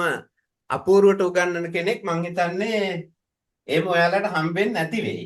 මගේ අත්දැකීමේ හැටියට එහෙම නැහැ. මේකේ තියෙනවා සමීර් සර් වගේ වෘත්තීය අත්දැකීම් තියෙන්නත් ඕනේ, උගන්වන්න පුළුවන් වෙන්නත් ඕනේ.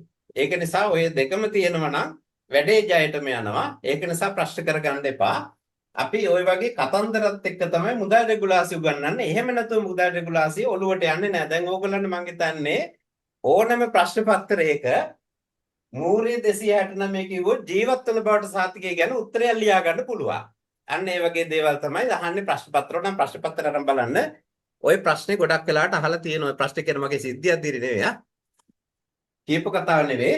මූර්ය 269 අනුව ජීවත් වෙන බවට සාතිකය යනු කුමක්ද කියලා ප්‍රශ්නේ අහන. අතර උත්තරයක් හදාගෙන උත්තරේ ගොඩනගාගෙන ලියන්න ඕන. හරි?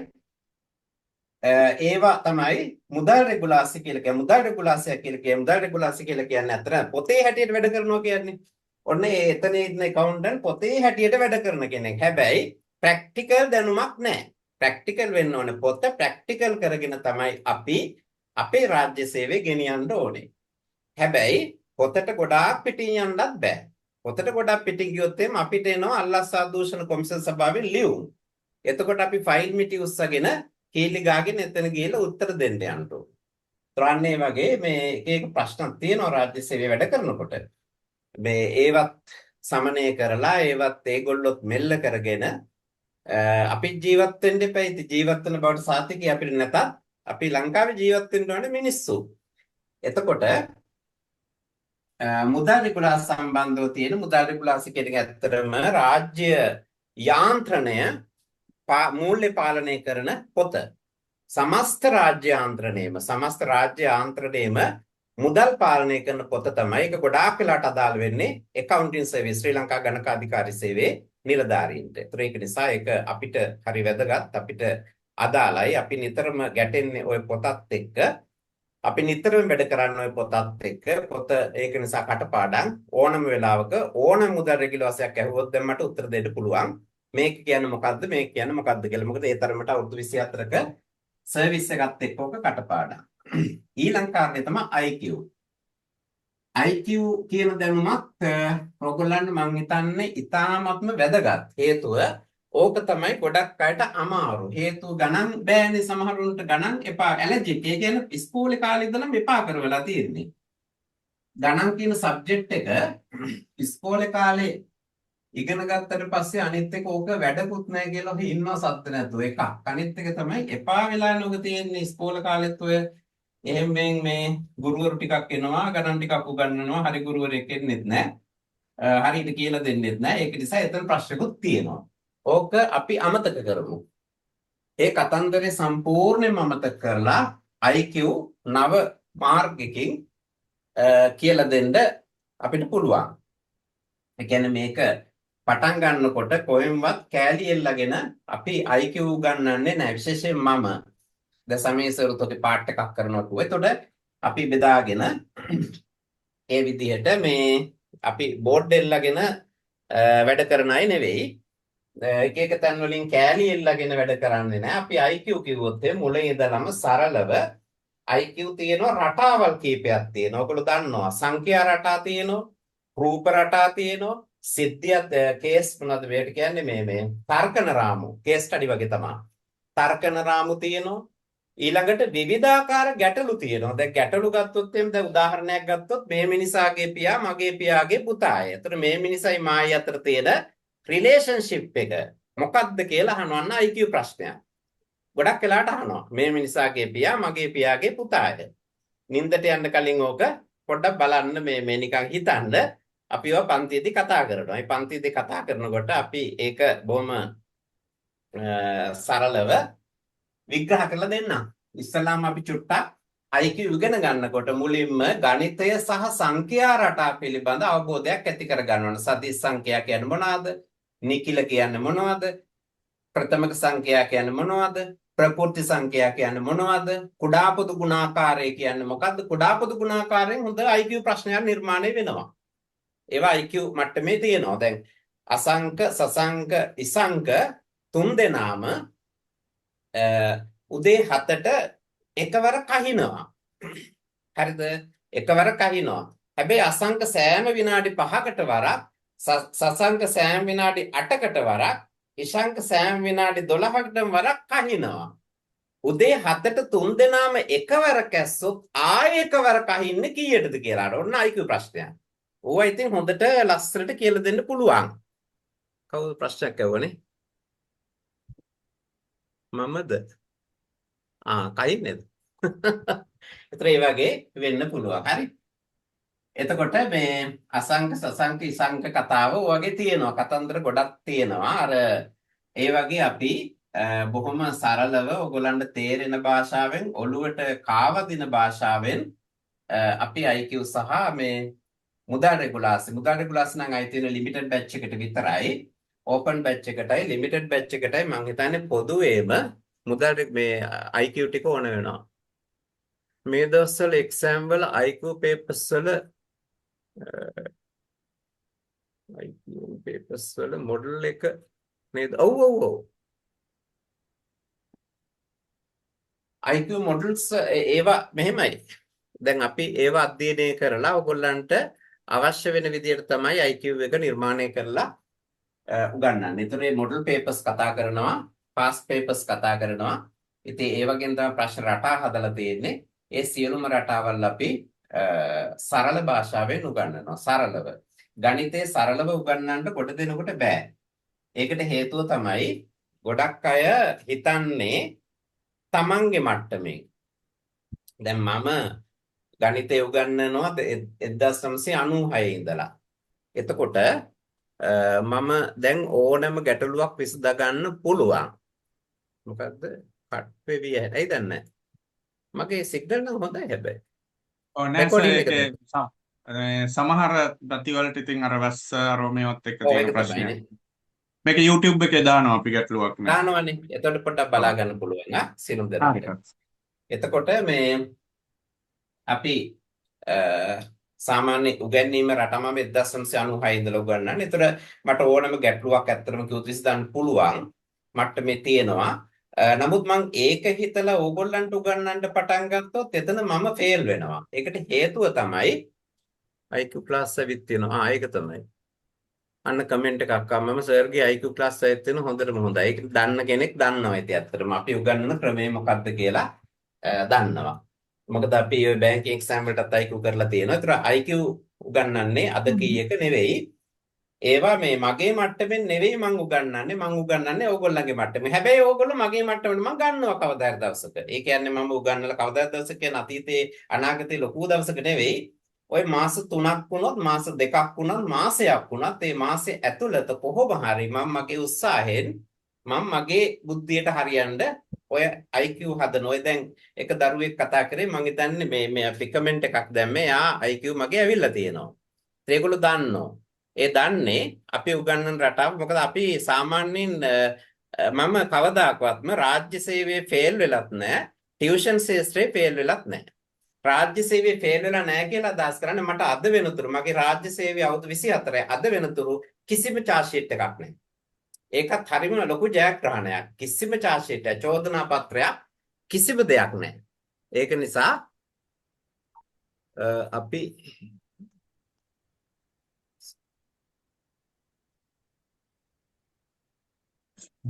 මැටිගොලි කියලා කියන්නේ ඉතින් එහෙමම හිතන්න එපා නේද? උපාධිධාරීන්නේ. අයියෝ නෑ ඔයගොල්ලෝ හොඳයි නෑ එහෙම ප්‍රශ්නයක් එහෙම කිසිම ගැටලුවක් නැහැ ඔයගොල්ලෝ බොහොම සාර්ථක ශිෂ්‍යෝ පිරිසක් කියලා අපි හිතමු හිතලා ඉස්සරහට යන්න ගණන් ගන්න එපා මුලින් ඉඳලම කරනවා.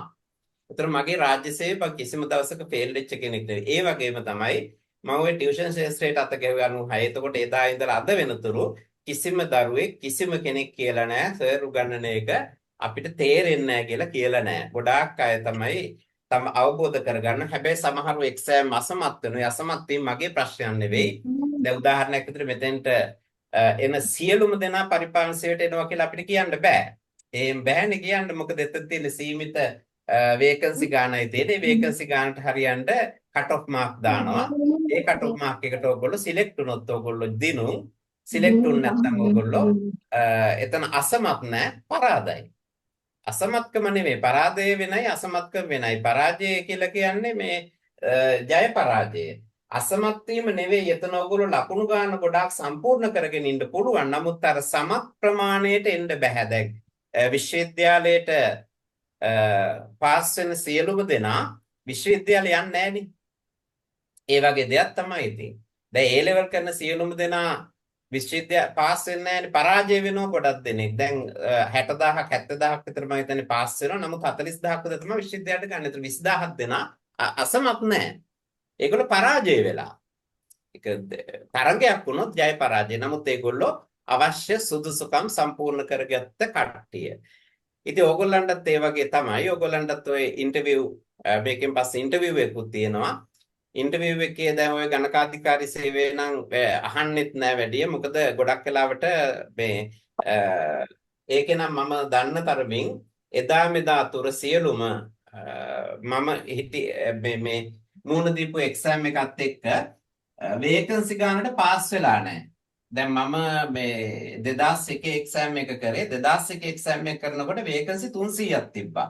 නමුත් 154යි පාස් වුනේ. 154ම සර්විස් එකට ගත්තා.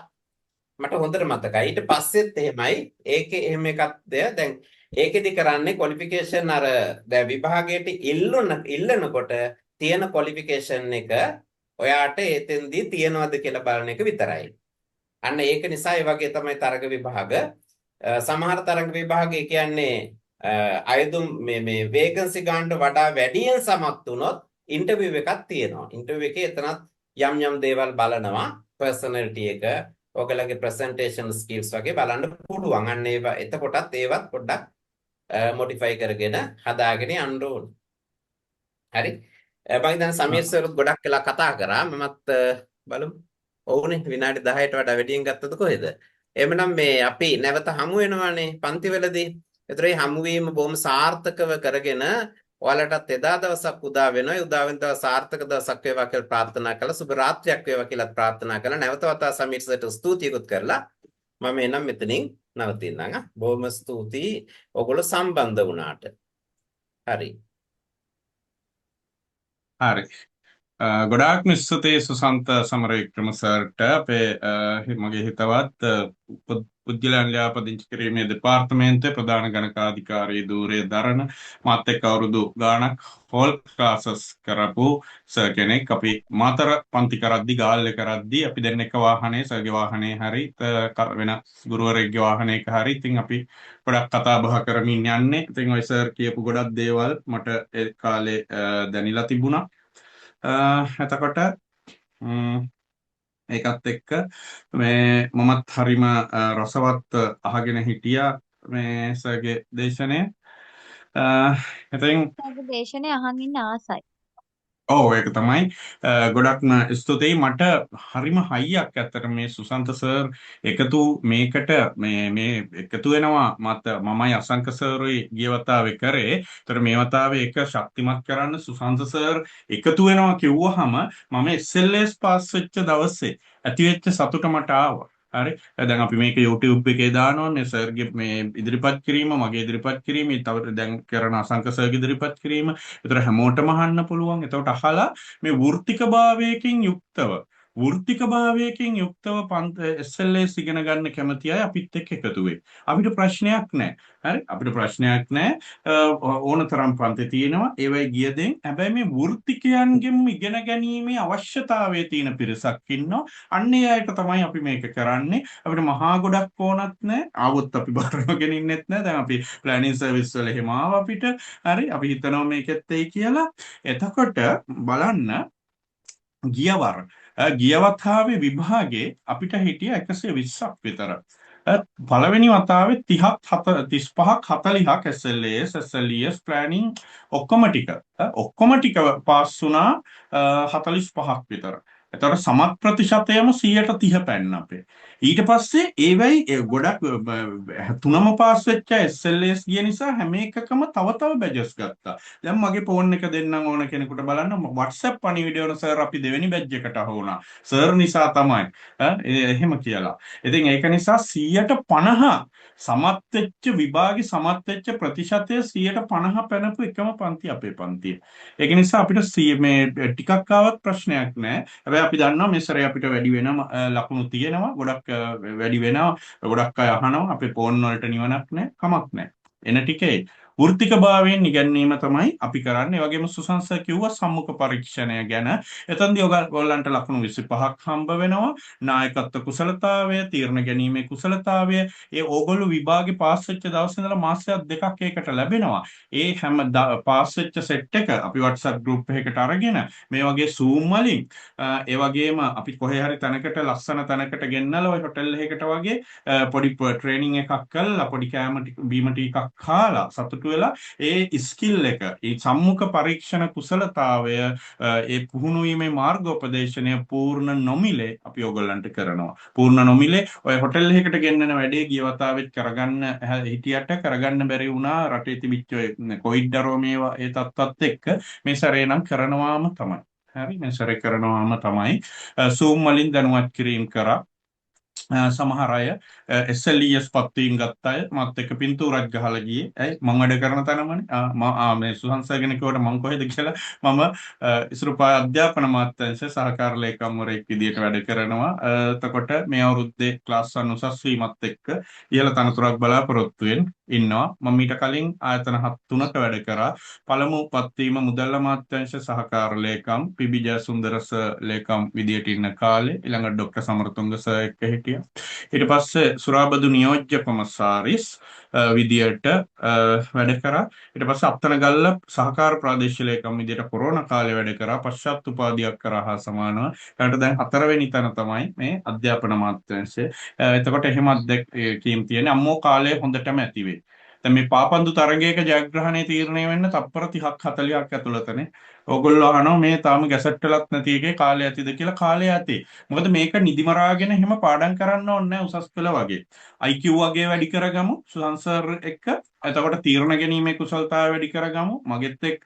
හරි නිර්මාණාත්මක විශ්ලේෂණාත්මක sannivedana කුසලතාවය වැඩි කරගමු අසංක සර් එක්ක. අන්න එච්චරයි කරන්න ඕන. මේක කටපාඩම් කරලා දිනන්න පුළුවන් විභාගයක් නෙවෙයි. හරි එහෙනම් අපි බලමු අසංක සර් ඇති පැයක් තිස්සේ දැන් දෙනෙත් අයාගෙන නේද? ඔව් ඉංග්‍රීසි මේකට අදාළ වෙන්නේ නැහැ. සිංහල මාධ්‍යෙන් ලියන්නේ. ඉංග්‍රීසි මීඩියම් ලියනවා නම් තමයි ඉංග්‍රීසි අදාළ වෙන්නේ. කවුරු හරි ඉංග්‍රීසි මීඩියම් කරනවා නම් මේ පන්තියට ජොයින් වෙන්න අපි ඒගොල්ලන්ට වෙනම ගයිඩ් එකක් කරන්න අපිට හැකියාව තියෙනවා. හරි. අසංක සර් ඇවිල්ලාද ඉන්නේ? අසංක එහෙනම්ද සර්? හරි හරි. මොන නමින්ද ඉන්නේ අසංක? මං ඒකේ කුමාර කියලා ඉන්නේ සර්. මේ සමීර් සර්. හරි. හරි පටන් ගන්න මම ඔයාව හොස්ට් කරන්නම් කාටවත් දෙන්න.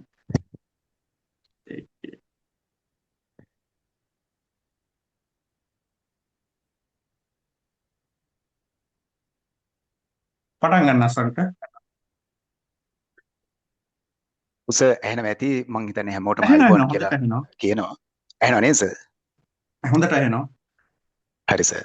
ඇත්තටම මේ මං හිතන්නේ අපේ ක්ලාස් එකට සම්බන්ධ වෙන අය හොඳම තීරීම කරලා තියෙන්නේ. අපි ඇත්තටම විශේෂයෙන් ඔබ දැනගනි ක්ලාස් එකට සම්බන්ධ වෙන හැමෝම අපේ කොහොමද මෙතන මේ විශිෂ්ටයන්ගෙන් ඉගෙන ගන්න කියන එක. සමීර් සර් ගත්තාම සමීර් සර් ගැන මම ඉස්සෙල්ලාම කියන්න ඕනේ. සමීර් සර්ට ස්තුතිවන්ත වෙන අතර සමීර් සර් කිව්වා වගේ අර මේ කළමනාකරණයේ ඉන්න ලංකාවේ ඉන්න හොඳම දේශකයා. ඒකේ විවාදයක් නැහැ. ඒ දැන් විතරක් නෙවෙයි 2013 ඉඳලා. ඉතින් මම හිතන්නේ ඔය රෙකෝඩ් එක තවම තියෙනවා. සමීර් සර්ට මම ස්තුතිවන්ත වෙනවා. මාව සම්බන්ධ කර ගැනීම සම්බන්ධයෙන්. ඉතින් අපි අවුරුදු 13ක් විතර අපි එකට ඉන්නවා. නොබෙදුණු නොකැලල් සම්බන්ධතාවයක් තියෙනවා. ඉතින් SLS ලියන අයට විශේෂයෙන්ම පළමුවෙන්ම සුබ පතනවා. මම හිතනවා මේක මේ ඉන්න කණ්ඩායම අපේ මේ ගන්න 200 පිරිසෙන් වැඩිම 90ක් ප්‍රතිඵල දාන පිරිස වෙයි කියලා හිතනවා. ඉතින් මේ මඟ පෙන්වීම අපිට කරන්න පුළුවන්. විශේෂයෙන්ම මම හිතන්නේ අපිට මේ මුල ඉඳලා මම සමීර සර්ටත් කිව්වේ මුල ඉඳලාම අපිට මේ ඉගැන්වීම කරන්න පුළුවන් කියන එක අපි දන්නවා. මේ මඟ පෙන්වීම කරන්න පුළුවන් කියන එක අපි දන්නවා. අපිට ඒ හැකියාව තියෙනවා. ඉතින් විශේෂයෙන්ම සමා වෙන්න ඕනේ මේ ෆෝන් එකෙන් කතා කරන එක ගැන.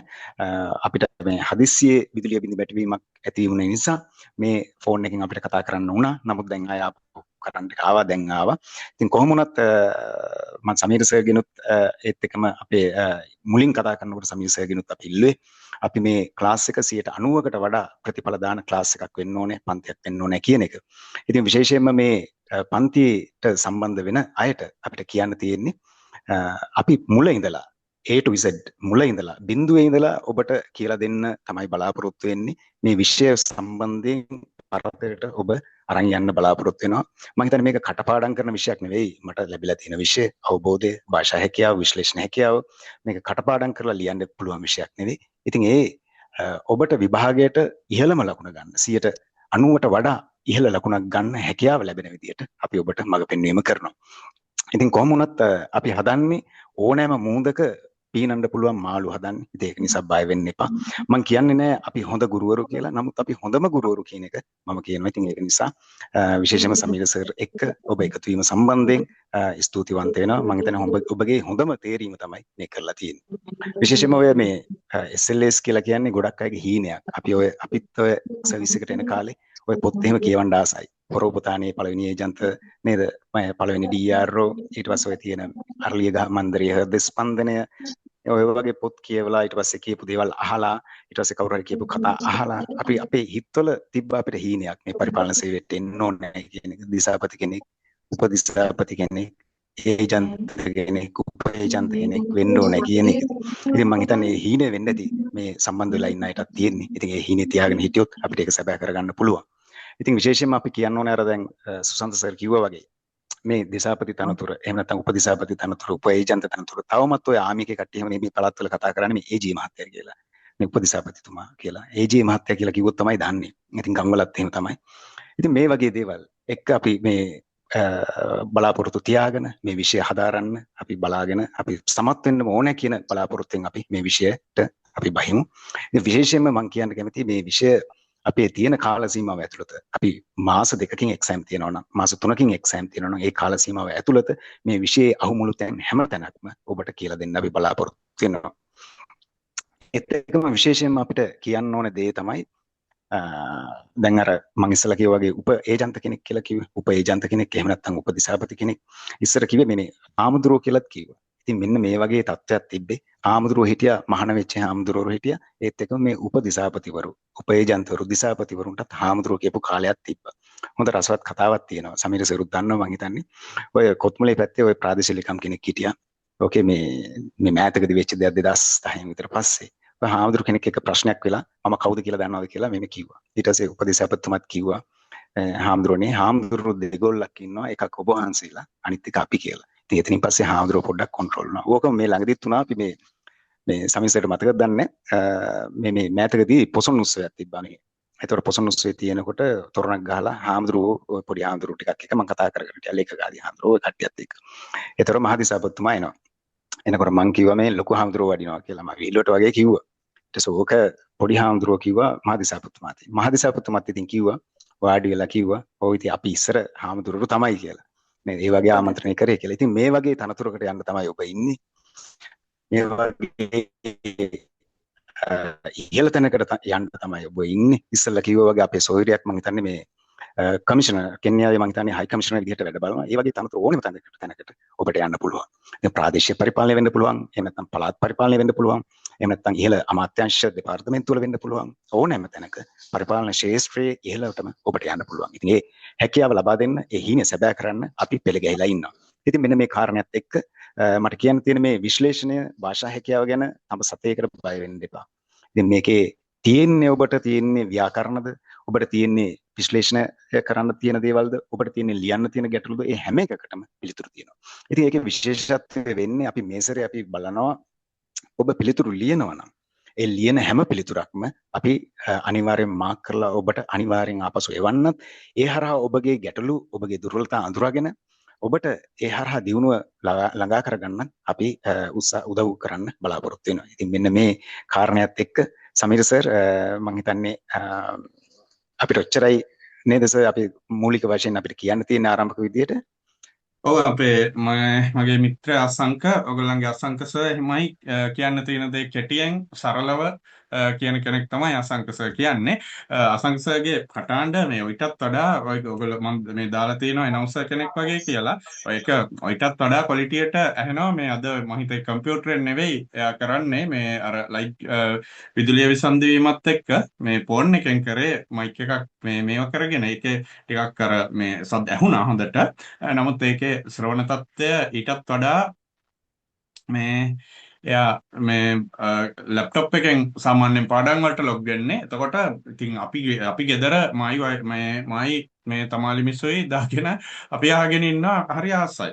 ඉතින් අසංක සර්වයි මායි කිව්වා වගේ අවුරුදු 13කට කලින් අපි සර්විස් එකට ඇවිල්ලා අපි තනතුරු ගත කළත් නැහැ. ස්ලීඩර් එකේ පුහුණු වෙන කාලේ තමයි අපි පන්ති කරන්න ගත්තේ. මම ඊටත් කලින් ඉඳලා කරා. හැබැයි SLS ඔෆිසර් කෙනෙක් විදියට අපි දෙන්නම එකම බැජ් එකේ ඉඳගෙන ලංකාවේ ප්‍රසිද්ධ පන්තියක බොරැල්ල තිලකරත්නාරාමේ මහනුවර කළුතර කුරුණෑගල ඔය හැමතැනම ඉතින් අපි යනවා බස් එකේ අපි දෙන්න යනවා ඒ ගිහිල්ලා අපි හෝල් ක්ලාස් නේ කාලේ තියුනේ මේ Zoom කියන ඒවා හලවත් නැහැ ඒ කාලේ ඉතින් ඒක යනවා ඉතින් අසංක සර්ට හරිම ආකර්ශනීයයි අසංක සර්ට එන චිට් නේද අසංක සර්ට එන චිට් දැකලා ඒ පන්තියේ ප්‍රධාන ගුරුවරයා මේ නම් කිව්වා අසංක සර් මේ අසංක සර්ට කෙනෙක් සෙට් වෙන්නෙත් මේ පන්තියකින්ම තමයි කියලා. හැබැයි එහෙම නෙවෙයි මං හිතේ මේ වවුනියාව පැත්තේ වවුනියාව ගිහිල්ලා එහෙන් තමයි මං හිතන්නේ මේ අසංක සර්ගේ ප්‍රියම්බිකාව මගේ වෙන පන්තියක ගෝලෙක් විදියටත් ඉන්නවා. ඉතින් මේ අර ඒකේ කුමාර කියලා නේ DS වවුනියාව සවුත් කියලා ඩිවිෂනල් සෙක්‍රටරි වවුනියාව සවුත් කියලා ඉන්නේ සර්. ඒක හොඳයි ඉන්න එක ඒ විදියට. ඉතින් මට මතකයි මම වෙඩින් එක කියන්න සංකසයට කතා කරද්දී මම දන්නේ නැති ඔෆිස් නම්බරෙන් කතා කරලා මම අහුවා මේ උපදිසාපතිතුමා ඉන්නවද කියලා. ඉතින් සංකස හිතුවේ කවුරු හරි ප්‍රදේශයේ කෙනෙක් කියලා. ඒ පැත්තේ උපදිසාපති කියනවා, හාමුදුරුවෝ කියනවා, උපදිසාපතිවරයෙක් තමයි අසංකස. ඉතින් මේ හාමුදුරුවෝ කියලාත් කියනවා. අර හොරෝප ඒ කාලයක් DRO කිව්වා. හොරෝපතානි පළවෙනි DRO පොත කියන පොත අපේ පී.ඒ. ගුණසේකර සර් ලිව්වේ. ජාතික උරුමයන් පිළිබඳ අමාත්‍යාංශයේ හිටපු ලේකම්තුමා. එතකොට ඊළඟට අර්ලියගහ මැදුරේ ස්පන්දනයේ බ්‍රැඩ්මන් වීරකෝන්ස පරිපාලන සේවය ඉතාම කෘතහස්ත අග්‍රාමාත්‍යවරුන් 7 දෙනෙක්ගේ අග්‍රාමාත්‍ය ලේකම් විදියට හිටියා. SWRD බණ්ඩාරනායක අගමැතිතුමා ඝාතනය වෙනකොට එතුමාගේ ලේකම් බ්‍රැඩ්මන් වීරකෝන්ස අර්ලියගහ මන්දිරයට එනකොට සර්ට අවුරුදු 25යි. එවකට හිටිය අගමැතිවරය අග්‍රාමාත්‍ය සහකාර ලේකම්වරයා විදියට එන්නේ. එවකට හිටිය අගමැති සර් ජෝන් කොතලාවල මැතිතුමාට අවුරුදු 50යි. එතකොට එතුමා සේවයට එනකොට දූරේ සිටින අගමැතිට වඩා අවුරුදු 25ක් බාලයි. එතුමා අන්තිමටම අග්‍රාමාත්‍ය ලේකම් ධූරේ දරුවේ රනිල් වික්‍රමසිංහ මැතිතුමාගේ 2004 කාලේ එතුමා 2004 ඒ රජය බිඳ වැටිලා රනිල් වික්‍රමසිංහ මහත්මයාගේ දුර කාලය අවසන් වෙද්දී බ්‍රැඩ්මන් වීරකෝන්ස රාජ්‍ය සේවයට විශ්‍රාම දෙනවා. සර්ගේ වයස අවුරුදු 75යි. රනිල් වික්‍රමසිංහ මැතිතුමාගේ වයස අවුරුදු 50යි. දූරෙන් යනකොට දූරේ සිටින අගමැතිට වඩා අවුරුදු 25ක් වැඩිමල් එනකොට ඉන්න කෙනාට හිටිය කෙනාට වඩා අවුරුදු 25ක් බාලයි. සර්ගේ පුතා සලවීරකෝන්ස විදේශ සේවයේ කීර්තිමත් නිලධාරියෙක්. එතුමා කියනවා මං උපදිනකොටත් තාත්තා අග්‍රාමාත්‍ය ලේකම්, මං ඉස්කෝලේ එක වසරට යද්දි තාත්තා අග්‍රාමාත්‍ය ලේකම්, මං විවාහ මේ වෙනකොටත් තාත්තා අග්‍රාමාත්‍ය ලේකම්, මගේ පුතා ඉපදෙනකොටත් තාත්තා අග්‍රාමාත්‍ය ලේකම් කියලා. ඉතින් මෙන්න මේ වගේ කීර්තිමත් වෘත්තීය චාරිකාවකට එකතු වෙන්න ඕගොල්ලන්ට පුළුවන්. අපි ඕගොල්ලෝ එතනට ගෙනියනවා. එතකොට අපි ජූලි මාසයේ 9 වෙනි බ්‍රහස්පතින්දා තමයි පන්ති පටන් ගන්න ඉන්නේ. සඳුදා බ්‍රහස්පතින්දා ඉරිදා කියන දවස් තුනේ ජූලි මාසේ දේශන 10ක් කරනවා. සඳුදා අඟහරුවා මේ සඳුදා නැහැ 9 බ්‍රහස්පතින්දා පටන් ගත්තට පස්සේ කියන්නේ කවදද හෙට සඳුදා නැහැ 6 9 බ්‍රහස්පතින්දා පටන් ගත්තට පස්සේ ඊළඟට 10 11 12 ඉරිදා සහ 13 සඳුදා ඉඳන් දිගටම දේශන තියෙනවා. කාලසටහන දාන්නම්. අපේ පන්ති ගාස්තුව මාසෙකට 3000යි. හැබැයි ජූලි මාසෙට අපි ගන්නෙ 2000යි. යසට් වෙන කලින් සහන මිලක් ඔයගොල්ලන්ට තියෙනවා. 2000ක් ගෙවලා ඇවිල්ලා බලන්න අපි හොඳද කියලා මේ දේශන 10ට ඇවිල්ලා බලන්න. ඒක නිසා වෙන පන්තිත් තියෙන නිසා අපි ජූලි මාසේ විවෘත සීමිත දෙගොල්ලන්ටම මුලින් IQ කරනවා, ඊළඟට මේ අවබෝධය කරනවා, සාමාන්‍ය දැනීම කරනවා. හරි. ඊළඟට වෙනම කරන්නේ විෂානුබද්ධ සිද්ධි අධ්‍යයනය SLPS එකත් එක්ක ටයිම් තියද කාලය කළමනාකරණය කරගමු. ඒ පන්ති නැති දවස්වල තමයි දාන්නේ. හරි. ඔව් බලමු ඔයගොල්ලන් ගිල්ලීම් SLPS කරන අයට මම කියන්නේ ඒකට වැඩි බර තැබීම දෙන්න මේකේ ටච් එකේ ඉන්න. IQ පන්තියට අවිල්ලා IQ ගණන් ටික හදන්න අවබෝධය ඒ SLPS පන්ති අපි දැන් දවස් 4ක් තියෙනවානේ. ඒ නැති ඉතුරු දවස් 3 තමයි මේ පන්ති තියෙන්නේ. හරි? දවල් වරුවට දාන්න. ඉරිදා දාන්න රෑ දාන්නේ ඔක්කොම. හරි? ඒ SLPS පන්තියක් පාඩු වෙන විදිහට කිසිම විදියකින් දාන්න නැහැ. හරි ඔගොල්ලෝ ටච් එකේ ඉන්න SLPS කරන අය මේක ටච් එකේ ඉන්න එකට වැඩි බර තැබීම කරන්න මේකේ දේශනයට එන්න රෙකෝඩින් එක අහන්න රෙකෝඩින් දෙනවා දැන්ට අපි SLPS අය දන්නවා අපි Zoom එකෙන් පන්ති කරන්නේ Zoom රෙකෝඩින් එක ලෙක්චර් එක ඉවර වෙලා පැයක් ඇතුළත දෙනවා ඊළඟට Google Drive එකක් දෙනවා YouTube දෙනවා එතකොට YouTube රෙකෝඩින් දෙනවා Google Drive රෙකෝඩින් දෙනවා ඒක නිසා ඒ ක්‍රම දෙකටම හෝ දෙකෙන් හොඳම එක් විදියට අපි ඔයගොල්ලන්ට රෙකෝඩින් එක දෙනවා හරි SLPS limited join වෙන විදියත් අහනවා ඒකටත් WhatsApp පණිවිඩයක් යවන්න 070යි 12යි 90යි 877ට WhatsApp පණිවිඩයක් යවන්න 070යි 12යි 90යි 877 හරි 070යි 12යි 90යි 877ට WhatsApp පණිවිඩයක් යවන්න SLPS ඉවර වෙලා මේකට join වෙන්නත් පුළුවන් මම කියන්නේ අපි YouTube රෙකෝඩින් දෙන එකේ අපිට අවශ්‍යයක් තියෙනවා එක කෙනෙකුට වෙන කෙනෙකුටත් අහන්න දෙන්න පුළුවන් හැබැයි Zoom එකක් බැරි නැහැ නමුත් අපි බලනවා අපි ඔයගලන්ට පහසුම විදියට දෙනවා මේ දැන් මේ දිට්ඨා සුලි කුණාටුවෙන් පස්සේ ලංකාවේ ගොඩක් ප්‍රදේශවලට මේ සිග්නල් සංඥා දුර්වලතා ඇති වෙලා තියෙනවා සිග්නල් එරර්ස් ටවර්ස් හානි වෙලා තියෙනවා ටවර් ගලවගෙන හානි වෙච්ච ප්‍රදේශවල ගිහිල්ලා තියෙනවා ඒකත් එක්ක ඒ නිසා බය වෙන්න එපා ඔයගලන්ට කම්ෆර්ටබල්ම සෝන් එකක අපි මේක කරන්න ඉඩහසර හදලා දෙනවා හරිනේ එහෙනම් ඔයගලන්ට අවස්ථාව දෙනවා මයික් ඔන් කරගෙන ප්‍රශ්න තියෙන අය අහන්න හරි ඒක තමයි දැන් හික්කඩුව වගේ සංචාරක අගනගරයක ටවුන් එක සිග්නල් නැහැ කියන්නේ ලිමිටඩ් වයස 53ද වයස 53 මෙරිට් එක 55 ඕපන් එක 28 ඒක නමුත් මේ සැරේ 30ට වඩා වැඩි එකකට සංශෝධනය වෙයි SLPS අපි බලමු ජූලි 10 විභාග දෙපාර්තමේන්තුවේ අගෝස්තු මාසේ කැලෙන්ඩරයේ තුල SLPS තියෙන්න පුළුවන් මොකද අගෝස්තු මාසේ A level සහ ශිෂ්‍යත්ව තිබුණාට ඒවා පාසල් විභාග සංවිධාන ශාඛාව මගින් කරන්නේ ආයතන විභාග ශාඛාව මගින් මේ වගේ විභාග කරන්නේ ඒ නිසා සාමාන්‍යයෙන් විභාගය සූදානම් නම් පාසල් විභාග නිසා ආයතන විභාග කල් දැමීම කරන්නේ නැහැ. ඒ කාර්ය මණ්ඩලය සොයා මේ පොඩ්ඩයි ඒ ලොකු ලක්ෂ ගණන් වලට විභාග කරන ඒගොල්ලන්ට මේ 10-15000ක් ලියන විභාගයක් එච්චර වැඩක් නෙමෙයි. කරන්න පුළුවන්. ඉතින් අගෝස්තු කැලෙන්ඩරයට ඒක ආවේ නැත්නම් සැප්තැම්බර් වල අනිවාර්යෙන් තියන්න ඕන. හරි අපි දැන්ට අගෝස්තු කියන බලාපොරොත්තුවේ ඉන්නවා. SLAS දැනට යන විදියට එන්නේ ඕපන් ලිමිටඩ් දෙකම ලියන්න පුළුවන් සුවිශේෂී අවස්ථාවක් මේ වතාව එන්න පුළුවන් 30 වයස් සීමාව 32 හෝ 35 වගේ කරෝතින් එන්න පුළුවන් හැබැයි අපි දන්නේ නැහැ ගැසට් එකෙන් ඒකට යම් වාරණයක් දායිද කියලා මේ දක්වා නම් සුදුසුකම් තිබ්බනම් එහෙම බාධාවක් නැහැ හරි එතකොට accounting ගැසට් කළාද ඉතින් පොදු තරංග විභාගයේ ගැසට් වුණොත් ගැසට් වෙන්නේ accountant service planning service මේ අධ්‍යාපන පරිපාලන සේවය ගණකාධිකරණ සේවය ක්‍රම සම්පාදන සේවය කියන අනිත් තුනමත් එක්ක මේ සැරේ විද්‍යාත්මක සේවය ගැසට් වෙන්නේ නැහැ මොකද එයාලා කලින් මේක තිබ්බා ගිය සැරේත් ඒක පොදු තරංග විභාගයට දැම්මට එයාලට එච්චර වැඩක් වුණේ නැහැ මේ මොකද එයාලගේ තියෙන අවබෝධයයි මේ IQ එකයි විතරයි පොදු එකෙම ඉවරයි. ඒක නිසා යාලා මේකට දාලා ආයි සෙකන්ඩ් ස්ටෙප් එකකට ෆිල්ටර් වෙන්න දෙයක් නැහැ. ඒ නිසා යාලා කලින් මෙයාලගේ විභාගේ තිබ්බා. අනික් සර්විස් තුන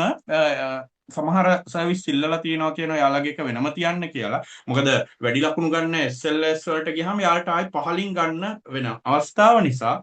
නමුත් රාජ්‍ය පරිපාලන අමාත්‍යාංශය දැන්ට ඉන්න ස්ථාවරය කියලා අපිට දැනගන්න ලැබෙන්නේ මේ වතාවෙත් පොදු තරංග විභාගයේ තියෙනවා කියන එක.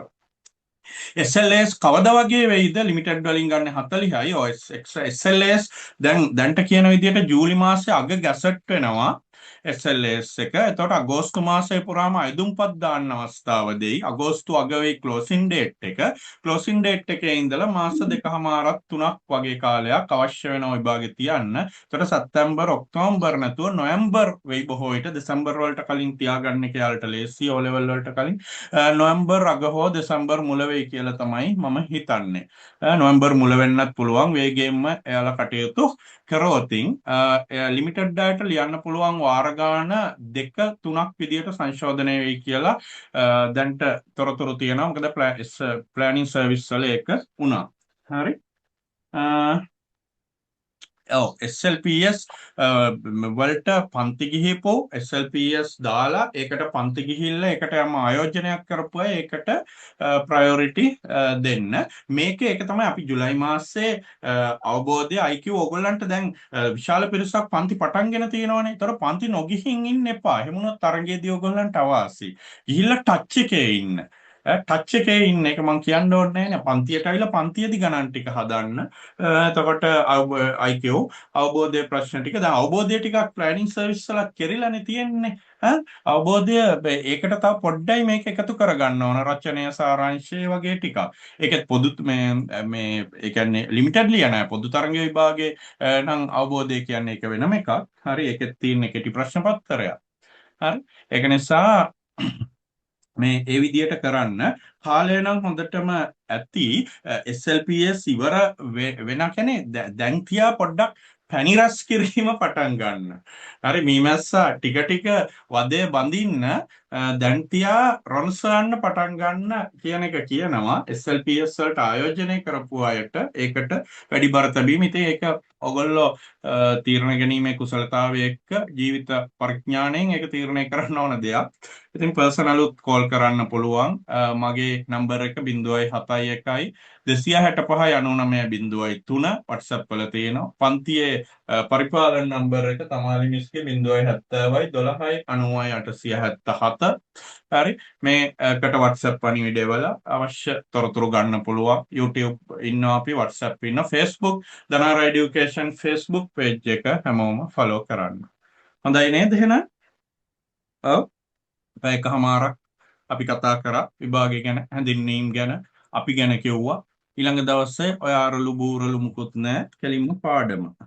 හරි. සරල ටියුට් වලින් අපි යමු. හරි. අපි රුපියල් 2000ක මුදලක් ගන්න මේ මාසෙන් ඉඳන් ඊළඟ මාසෙන් ඉඳන් 3000ක් ගන්න. එතකොට SLPS වලට බර තැබීම ගොඩක් අඩු වෙනවා. හරි. එහෙනම් ඇවිල්ලා බලමු. ගඟට බැහැලා පීනන්න බලමු. ජය වේවා සියලු දෙනාටම. රාජ්‍ය සේවයේ ඉහළටම යන්න හැම දෙනාටම වරම වාසනාව ලැබේවා.